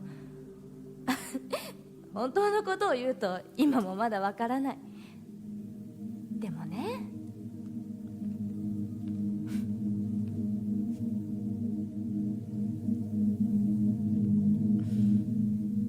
こうやって2人に抱きしめられた時、お父さんとお母さんのぬくもりが伝わってきたの。伝わる。姉さんの優しさと強さが魂ごと包んでくれるようなぬくもりが。全てを許すこと、全てを受け止めること、全てを受け入れること、それらをきっと強さと呼ぶのだろう。あのね、ユージ、子供にそう名付けたの。優也の優に幼児の字。ユージ、旦那さんの名前と俺の名前。私ね、体が持たなくてもう次は産めないかもって言われたの。だから大切な子供に大切な人たちの名前をつけたんだ。ごめんね、びっくりした。あ、でもつけちゃダメって言ってもダメだからね。これだけは譲れないの。ダメだなんて言わないよ。よかった子供ってね、何かを伝えたい時には泣くかじーっと見つめてくるの。その目を見てるとね、何を言いたいのかなんとなく分かるようになってくるんだよ。ようくん、何かあったんだね。ようくんにとって何か大きなこと、声とか顔つきとか雰囲気が少し変わった気がする。だから私もようくんに本当のことを話さなきゃって気持ちが強まったのかも。自分では気づいてないだけできっと変わっているんだと思う。短い間にいろんなことがあった。今となっては夢なんじゃないかと思うようなことも、もしかしたら頭がおかしくなってるのかもしれない。何もかもが妄想で、自分は一度死んだ生き返った化け物で、何が現実なのかもわからない。もし自分が化け物だとしても、姉さんが子供に自分の名前をつけてくれた。それだけで不思議な安堵感に満たされた。たとえ自分がどうなろうとも、自分の名前を受け継いだ命が姉さんと共に生きていく。それなら俺は安心して狂うことができる。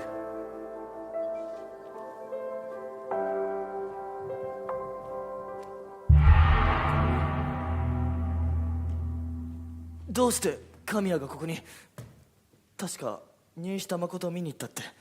ここに誠が。誠だって話がしたい。今からでも遅くない。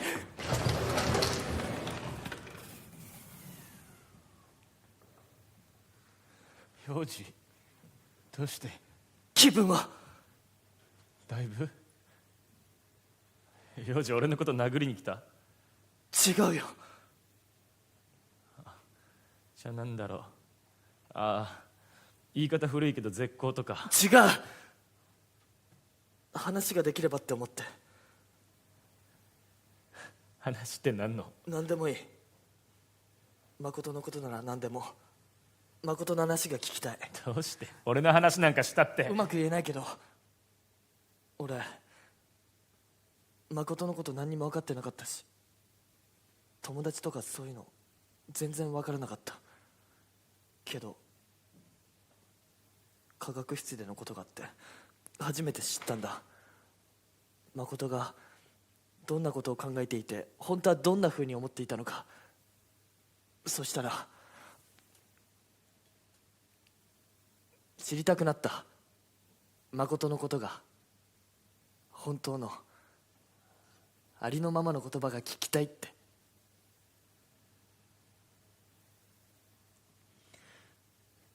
幼児、ごめん。本当にごめん。謝って済むようなことじゃないってのは分かってるけど、それでも本当にごめん。それから俺と誠は初めて会った時のことを話した。学校の近くのコンビニで最後の一つだった紙パックの飲み物を取ろうとした時、たまたま同じものを取ろうとしたのが誠だった。学校にいる時の幼児ってさ、ちょっととっつきにくいなって感じだったんだけど、俺意外といいやつじゃんみたいな幼児と普通に話せんの俺だけかもって思ったら、すげえ嬉しくてさ。そしたら白沼が急に幼児に近づいてきて、俺焦ってさ、幼児取られたくないみたいな。そしたらだんだん変になってきて、幼児の近くにいるとクラクラするようになって。それってわかんないけど、幼児なんかいい匂いがすんだよね。最近は特にそうだった。その匂い嗅ぐと俺もうたまらなくなって、それで俺あんな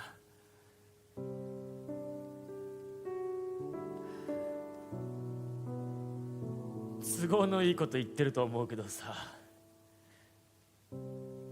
俺また幼児と一緒に帰ったり飯食いったりしたいよ。幼児が嫌じゃなければ。ああ、誠が学校に来るの待ってる。本当に待ってるよ。ありがとう。あ、白沼のことさ、俺いろいろ言っちゃったけどさ、そんなに嫌なやつじゃないと思う。前は俺も幼児取られたくないって必死だったけど、雰囲気は怖えけどちゃんと話せばそうでもないっていうか。だからさ、今度は3人で飯とか行けとる行こうぜ。そうだな。それじゃあそろそろ行くよ。また学校で。学校で。あ、幼児来てくれてサンキューな。あ、やあ崎山、三田が気になって来ちゃったのかな。あんまり感心しないね。すみません。でも俺ああ、別に授業をエスケープしたことを咎めてるわけじゃないよ。ただね、今の崎山は三田に会うべきじゃないと言ってるんだ。俺は誠と話してよかったと思ってます。そうか。では崎山に自覚を持ってもらうためにも、今まで内緒にしてきたことをいくつか教えてあげよう。お前はもうお前に好意を寄せる人間に近寄るべきじゃない。三田がおかしくなったのは本当にお前のせいなんだよ崎山。どうして先生も沖永と同じことを。嘘、沖永とはあいつ警告したのにまるきり虫かや。三田の件はね、崎山に落ち度があったわけじゃない。それでも崎山が原因であることには違いない。正確には崎山の体、ここ最近のうちにお前の体に現れている変化のせいだ。例えるならフェロモンとでも言うべきかな。今のお前はね、周囲のオスを引きつけて狂わせてしまう匂いを放ってるんだよ。なんだよフェロモンって。大体おかしくなるのは異性じゃないか。俺も誠も男同士だ。それがどうして。宿主の先天的な性差なんて問題じゃない。むしろ男同士である方が彼らにとっては都合がいいんだ。彼ら？先生一体何の話を。お前をめぐるトラブルはこれからもたくさん起こるだろうね。それら全てを穏便に済ませるように対処しようとしたって限度がある。だから崎山、これからは我々の保護下に入ってほしい。お前は我々にとって長らく待ち望まれていた希望なんだ。我々ってなんだよ。先生は一体何者なんだ。我々は自らを自由なる民と呼んでいる。お前の体に起こった奇跡を崇拝し奉る者たちだ。信用できない。我々はいつでもお前を待っている。今のお前を受け入れられる場所なんて他にはないんだから。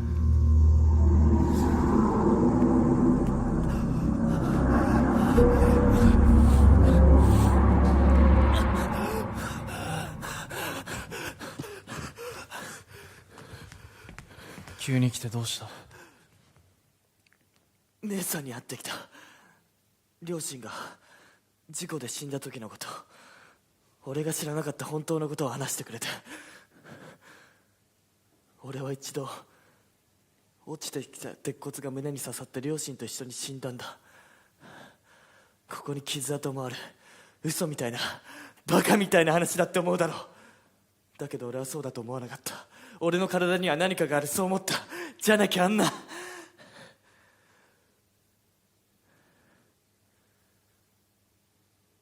白沼は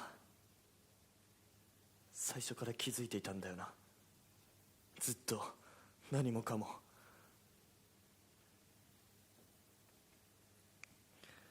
もし俺が化け物だとしても、そうじゃなくてただ気が狂ってるだけなんだとしても、俺に起こってることがお前の目にも見えてるなら、お前が知ってるなら、それでいいって思ったんだ。そしたら無性に白沼に会いたくなった。会って話したくなった。嫌われてるって思ったから、お前に。その白沼は俺のこと。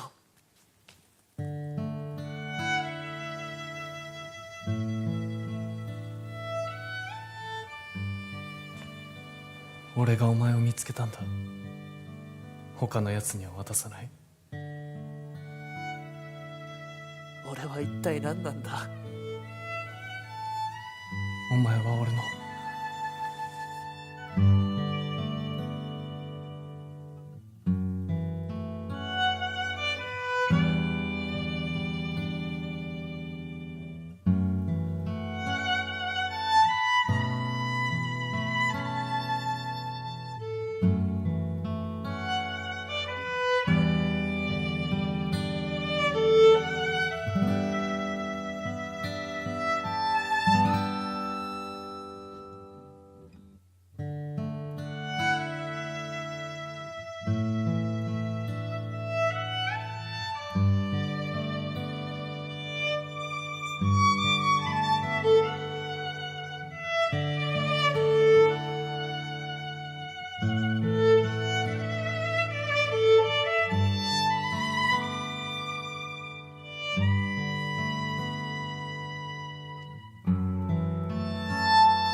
この音。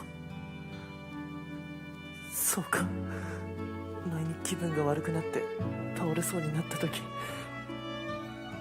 助けてくれたのは白生だったのか。国人さん、あなたにはほとほと失望させられました。私は確かに警告した。なのにあなたは息子さん一人の手綱もろくに握れないとは。残念ですが、もうあなたに教団の要職を務めさせるわけにはいきません。沖永家の御主様はこちらで回収させていただきます。坊ちゃん、一刻も早く御主様を復活させる儀式を行わねば。親父の言う儀式とは何だ。坊ちゃんとの関係もわからない。このままでは何かが起きてしまう。調べるなら地下にある礼拝堂。手遅れになる前に何か手がかりを。親父がいつも祈っている祭壇、その下には箱が置かれていた。中には相当な年月が経っている書類や書物、そして一冊の手帳を見つけた。隙間なく文字が書き込まれている。自由なる民の文字を俺は見つけた。これは到底現実とは思えない。だが書かれていることに当てはまる事象を俺は一つだけ知っている。それは坊ちゃん。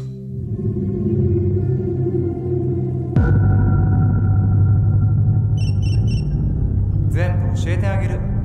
今から学校へおいで。携帯にそうメールが届いていた。こんな内容を送りつけてくる人物はお金思いつかない。どう考えても明らかに罠だけど、どうしても自分の知らない自分のことが知りたかった。何か空気がおかしい。校舎全体に異様な雰囲気が漂っている。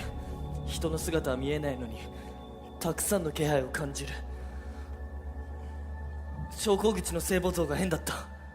泥でも塗りたくられているように汚れていた。よく見るとそれは汚れではなくて干からびた肉片。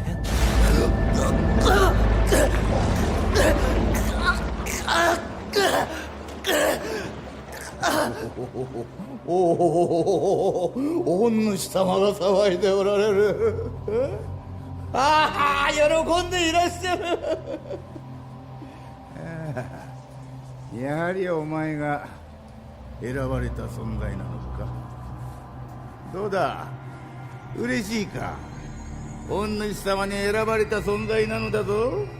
嬉しいか。あんた誰だ。お前は選ばれた存在、すなわちメスなのだ。これはとてもとても幸せなことなんだぞ。だから喜びなさい。頭がおかしいんじゃないのか。まだ自覚できないというのか。だったらその身で御主様の喜びを感じるがいい。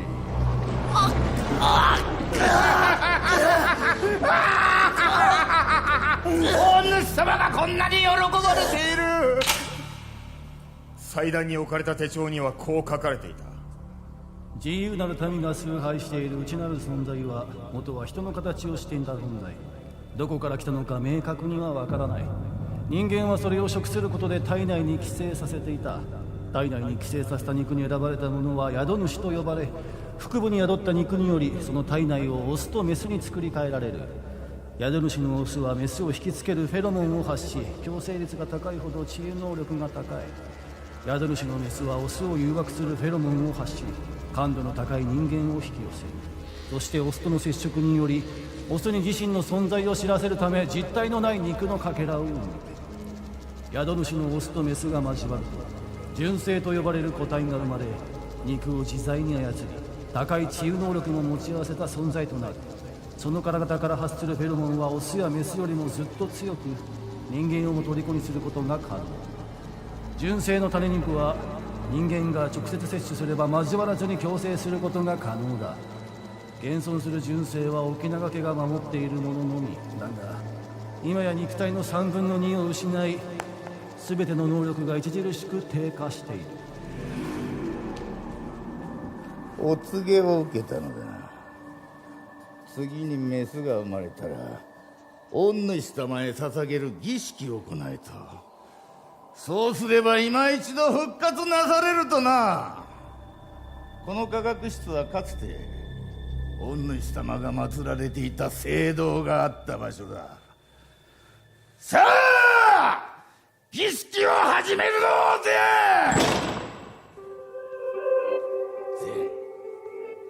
ようやくだぞ。待ち焦がれた時が来た。さあこのメスを御主様へ捧げよう。そうすれば日々朽ちていくお前の体も完全なオスにしていただけるはずだ。バイバイ。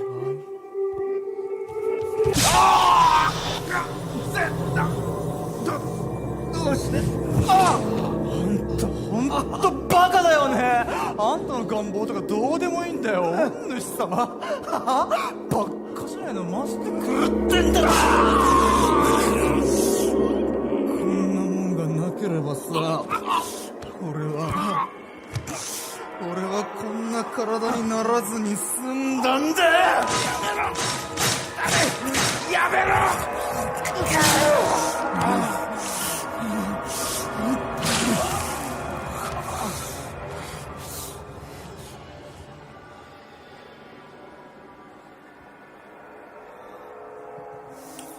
やっと二人きりになれたね、幼児。俺ね、幼児のこと大好きだよ。だってやっと生まれた大事なメスなんだもん。だからさ、ずーっと俺のものにしたくてしょうがなかったんだ。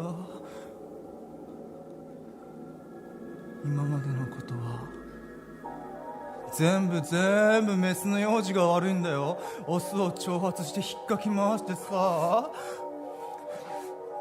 だから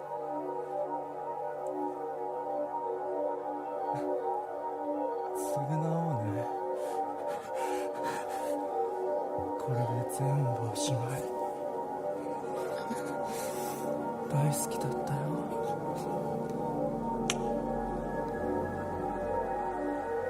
バイバイ。白沼。おっせんだよバーカ。メール投げてからどれだけかかってると思ってんだよ。あと1分遅かったら幼児殺しちゃうとこだった。何なんだよこ儀式だよ。そこでぐちゃぐちゃになってるご神体を復活させるためのな。けどそんなのどうでもよかった。聖地に儀式。メスを奪い合うには最高の舞台だろ。だからこの時をずっと待ってたんだ。ずっとさ。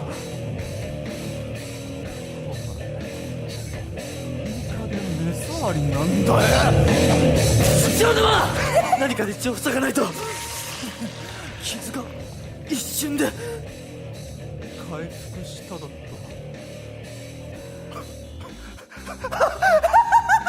やっぱりそういうことだったんだ。お前やっぱりオスだろ。しかも宿肉と相当相性のいい優秀なオス。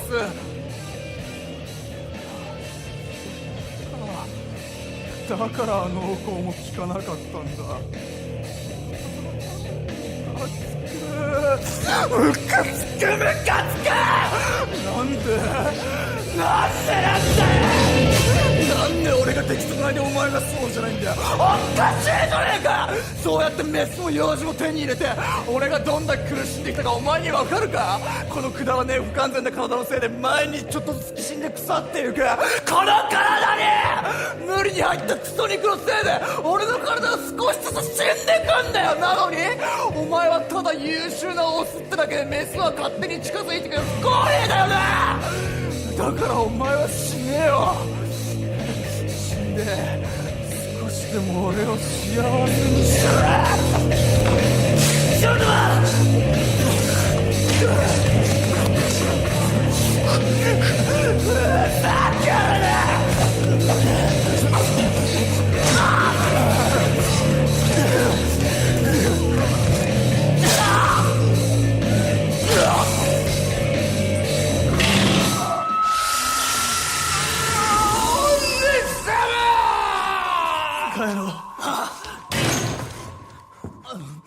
親父刺されたのか。なんだこの肉は。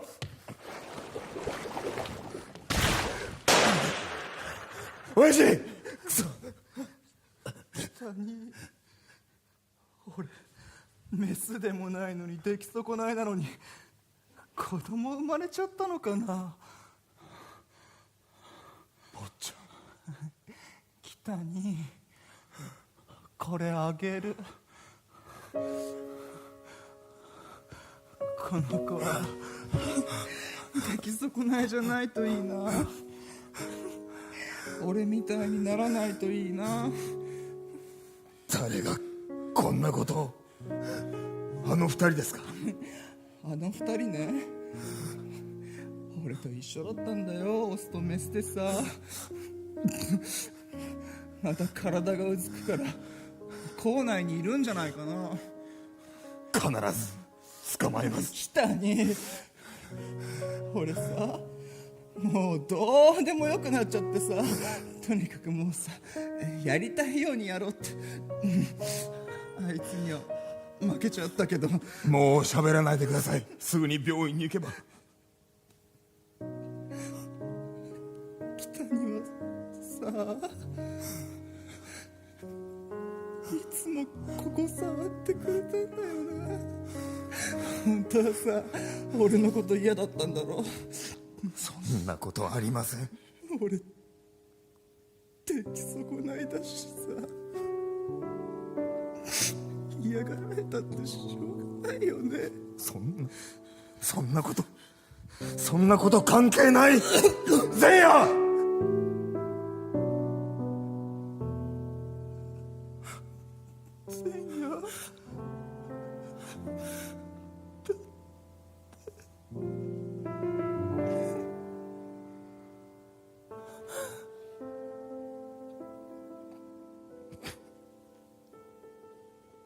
坊ちゃん、親父、俺があの二人を絶対に。長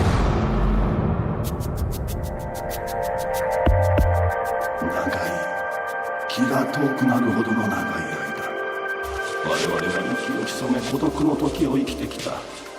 存在自体を否定されて抹殺された。それでも我々は生きたいと願った。人としての形を取ることを許されなくても、たとえどのような形でも我々は生きることを望んだ。この苦しみがわかるか。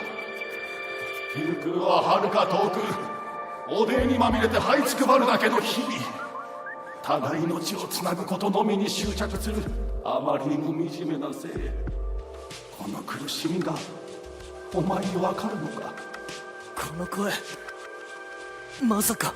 お前はようやく生まれてきた貴重な存在、貴重な母体。お前の体はすでに人のそれではない。あとはお前自身の意志一つ。お前に人の性を捨てる覚悟はあるか。人のせい、つまり人間として生きるのをやめるということだ。そう考えた時、ためらいを覚えた。この世界に未練などないはずなのに、頭の片隅を姉さんの姿がよぎった。では最後にどう、お前は我々を受け入れるのか。わからないけど、彼らの気持ちはなんとなくわかる。人知れず孤独を掲げてひっそりと生き続けてきた存在。その願いは決して贅沢なものではない。ただ生きていたいというだけだ。人の形を取ることも許されず、それでも生きたいと必死にあがいたけれど、簡単に受け入れることはできない。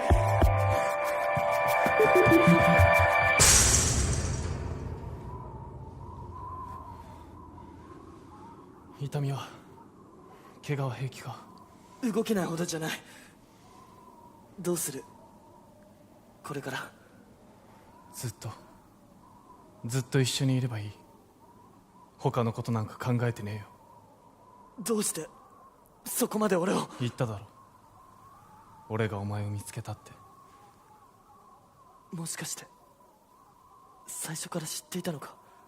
1学期の授業中俺を見ていたのもメスである俺を手に入れるためだったのか。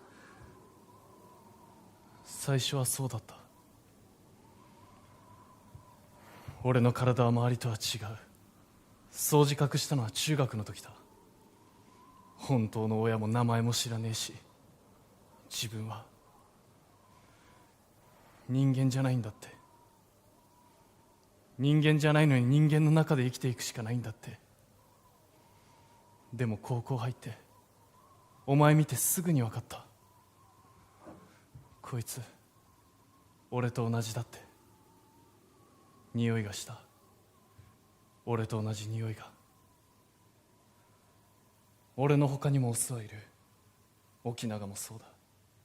だから何とかしてお前を自分のものにしたかった。お前がオスだからか。今はよくわかんねえよ。オスとかメスとか人間じゃないとか、そういうのもお前を追っかけて嫌がられたり話しているうちにどうでもよくなった。人間じゃなくてもメスでもこいつはごく普通で当たり前のことしか考えてないんだって思って、普通の人間みたいに。それってどういう。お前自分は周りとは違うって思って一人で寂しくなかったか。寂しくなかった。寂しくないと思い込んでいた。寂しくないと思い込まなければ自分を守ることができなかった。けどそれは自分だけではないはずだ。今は俺はお前と一緒にいたい。それだけだ。変なこと言うけど、今もしこの世界に2人しかいないって言われたらそうなのかもしれないって思いそうだ。全てから取り残されるってきっとこんな気分なんだろう。一人よりは全然マシだ。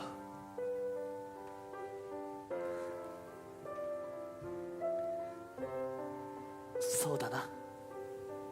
幼児、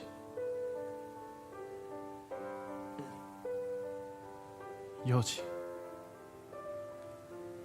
なあ、永遠に続くものってあると思うか。さあ。だよな。俺もわからない。でも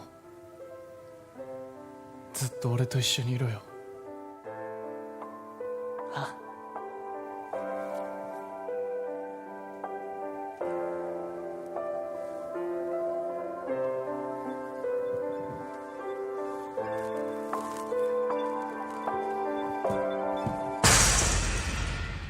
見つけたぞ。親父と坊ちゃんの仇だ。シュートマン！オスは治癒能力があるんだったか。どこまで持つんだ。銃弾が体内に入った状態でもう一発撃ち込んでおくか。その後はお前の番だ。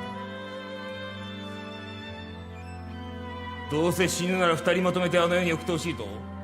確かに俺たちはあんたに殺されても仕方のないことはしたけど、こんなこと誰も望んでなかった。こうするしか終わらなかったんだ。ふざけるなよ。あの人前夜は自分のことを出来損ないだと卑下して、それでも本当は普通の人間として生きたいと願っていたはずだ。それをほんのわずかな生の光を奪ったのはお前たちだろう。なのにお前たち二人はのうのうと坊ちゃんが今までどんな思いをしてきたか。沖永の孤独、悲しみ、寂しさ、苦しみ、俺にはわかる。彼らにいつの間にか支配されてしまったことへの悔しさ、蝕まれていくことの恐ろしさを。だからせめて俺たちだけでも反抗したいんだ。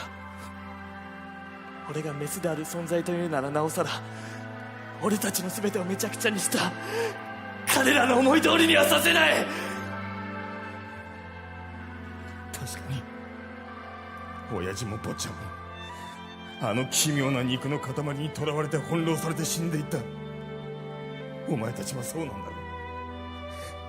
う。あんな奇妙なものに取りつかれて納得できない気持ちも分からなくはない。だがだとしても俺はお前たちの存在を、親父と坊ちゃんの仇を肯定することはできない。早く逃げてほしい。早く鉄を！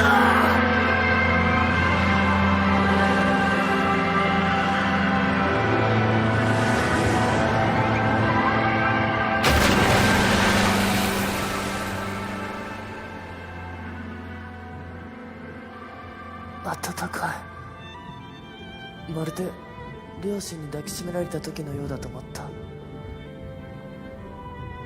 そうか、思い出した。両親と一緒に乗っていた車が事故を起こした時、助けられたんだ、父さんに。俺を守るように覆いかぶさってきた父さんは肉片となり、俺の傷口へ入っていった。確かにあの時、父さんのぬくもりを感じた。ほんの一瞬だったが、父さんが助けてくれたんだと思った。おそらく父さんも俺と同じものだったんだろう。なら今度は俺が、父さんが自分を救ってくれたように鉄を救いたい。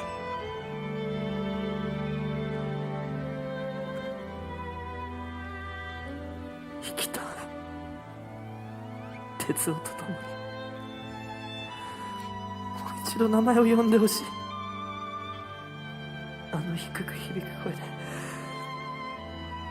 この世で一番優しい声で、もう一度名前を。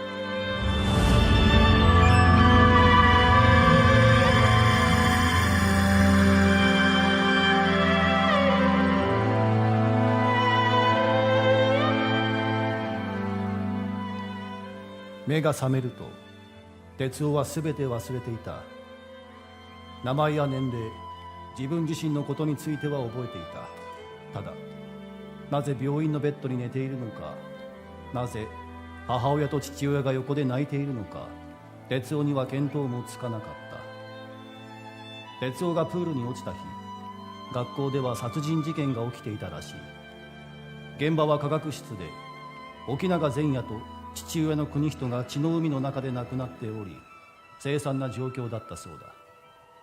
原因はどうやら沖永組絡みで、元組長に積年の恨みを持つ組員の犯行ということだった。哲夫がプールに落ちたのも、用があって登校していた哲夫が巻き込まれたという話になっているらしい。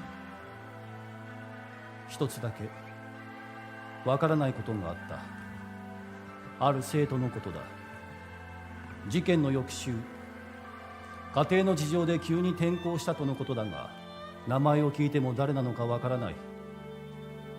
どうしてもその生徒のことだけは思い出すことができなかった。だがそんな疑問も慌ただしい日々に紛れていつしか消えてゆき、それから5年後、高校を卒業した後、哲夫は理数系の次第に進んだ。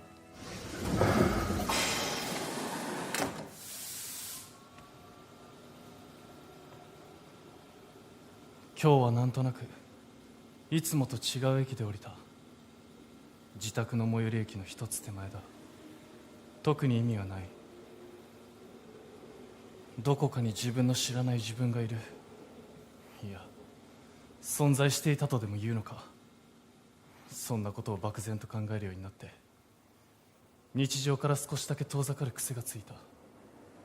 非日常とまではいかないまでも、ほんのわずかな逸脱をしてみたくなる。そこに自分の知らない何かがあるような気がして。まもなく電車が到着いたします。その時、すぐそばを数人の学生が通り過ぎた。純粋に今は楽しんでいる顔に懐かしさを覚える。ふと何かが脳裏をよぎった。騒がしい教室、取り留めもなく盛り上がる会話、科学の授業で行われる実験のこと、購買で売っているパン、来週行われる予定のテスト、放課後に寄ろうと約束し合う声、行きつけの店、屋上。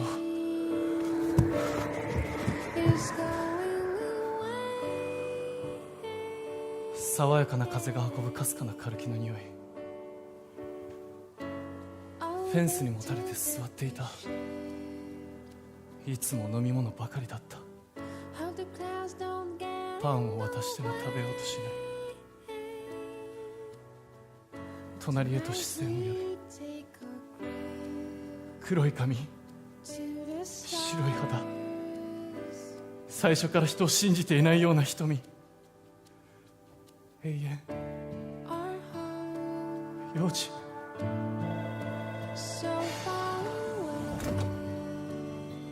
今ひどく懐かしく切ない気持ちになった。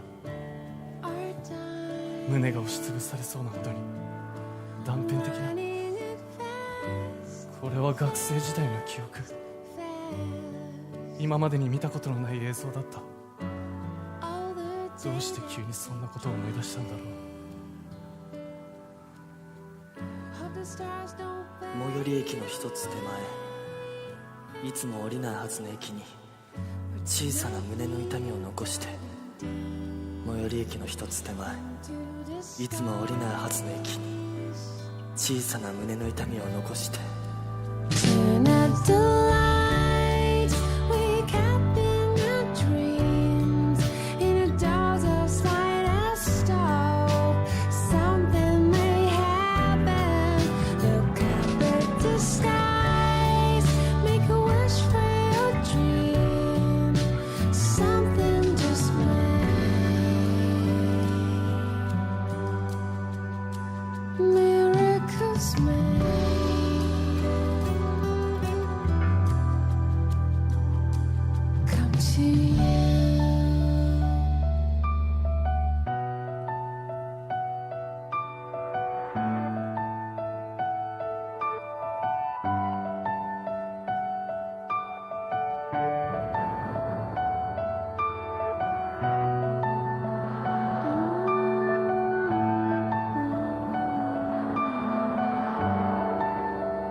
本日は本のバースデー演劇スイートプールご来場ご視聴誠にありがとうございます。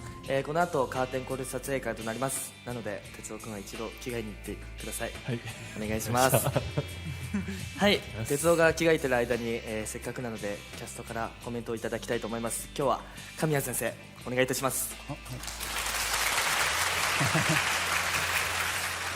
村田美智と申します。本当最近ですね時間というものと向き合うことが増えまして、なんか時間と命ってすごい密接な関係にあるなと感じてるんですけど、まさに今2時間半ですかね、約、時間っていう命を削りながらこうしてお芝居をさせていただきました。で、今日お越しの皆様と今配信でご観劇くださっている皆様も同様にですね、その命を削りながらその作品を、見届けてくださったんだなというのを今それで強く、感じていました。それはなんかすごく貴重で、温かくて、奇跡のような時間だなと、その時間を共有させていただけたことに本当に心から感謝申し上げます。日々悲しい知らせを受けたり驚愕の出来事に見舞われて心が折れることもありますが、このスイートプールという作品のキャラクターたちのようにですね、力強く懸命に生きなくちゃなと今は思っています。皆さんの毎日が素敵な時間であふれることを心より願っております。どうか、生きてください。本日は誠にありがとうございました。ありがとうございます。先生がちょうど帰ってきた。はい、ではカーテンコール撮影会の、説明をさせていただきたいと思います。お手持ちの携帯電話、スマートフォンのご準備をお願いいたします。撮影の際は他のお客様のご迷惑にならないようご配慮いただけますと幸いです。フラッシュ撮影は NG とさせてください。撮影の開始は僕たちがありがとうございますとお辞儀をしたら撮影開始とさせてください。撮影した写真動画は SNS 投稿 OK となっております。ハッシュタグスプステをつけて、たくさんの方にシェアしてください。では配信のご覧の皆さんも、今劇場にいる皆さんも、最後までスプステを楽しんでいってください。本日はご来場誠にありがとうございました。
DMM.com で本のバースト演劇スイートプールをご覧の皆さん、こんばんは。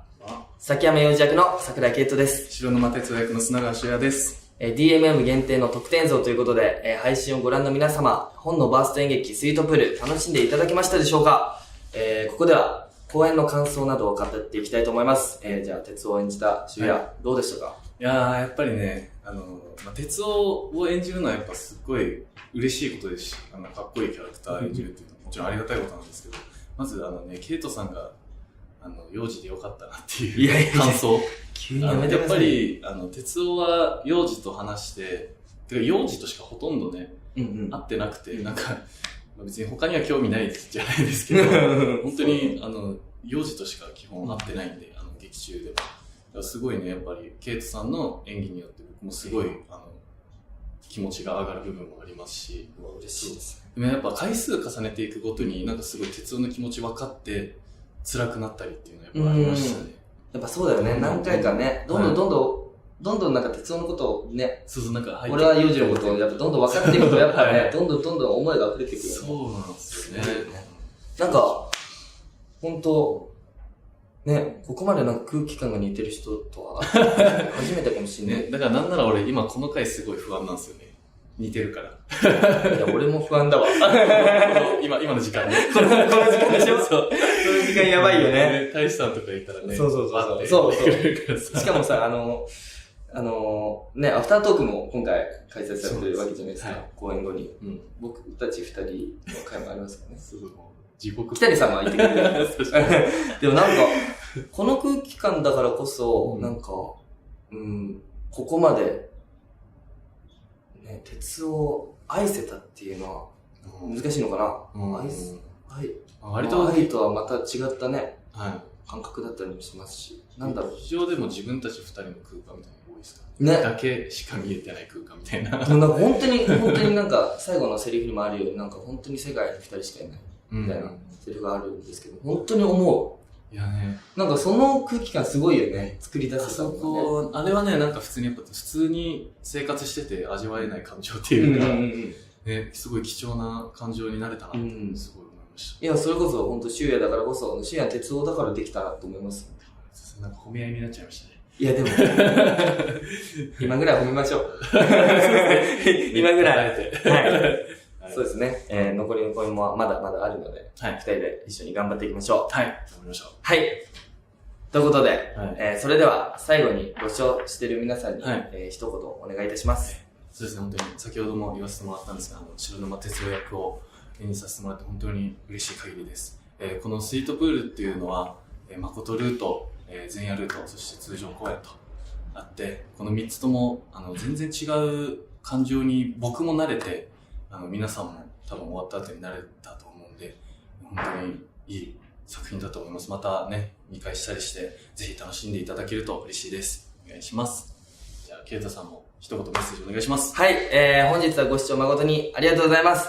改めて、本当にスイートプールに関わることができて、本当に幸せに思ってますし、何より本当にスタッフの皆様の愛だったり、本当にキャストの皆様の愛を本当強く感じた時間です。多分きっと千秋楽までどんどんその愛が膨らんでいくと思うんですけども、なんか、それで、なんか座長としてなんかこの真ん中に立たせてもらって、なんかこんなに心強い方に背中を押されて、なんか舞台を立てるっていう、なんか改めて本当に舞台に立てる幸せを感じたので、もう感謝の気持ちを込めて、最後まで、幼児としてね、そしてみんなと一緒に、走り切りたいなと思っております。最後まで応援のほどよろしくお願いいたします。お願いします。それではまたお会いしましょう。バイバーイ。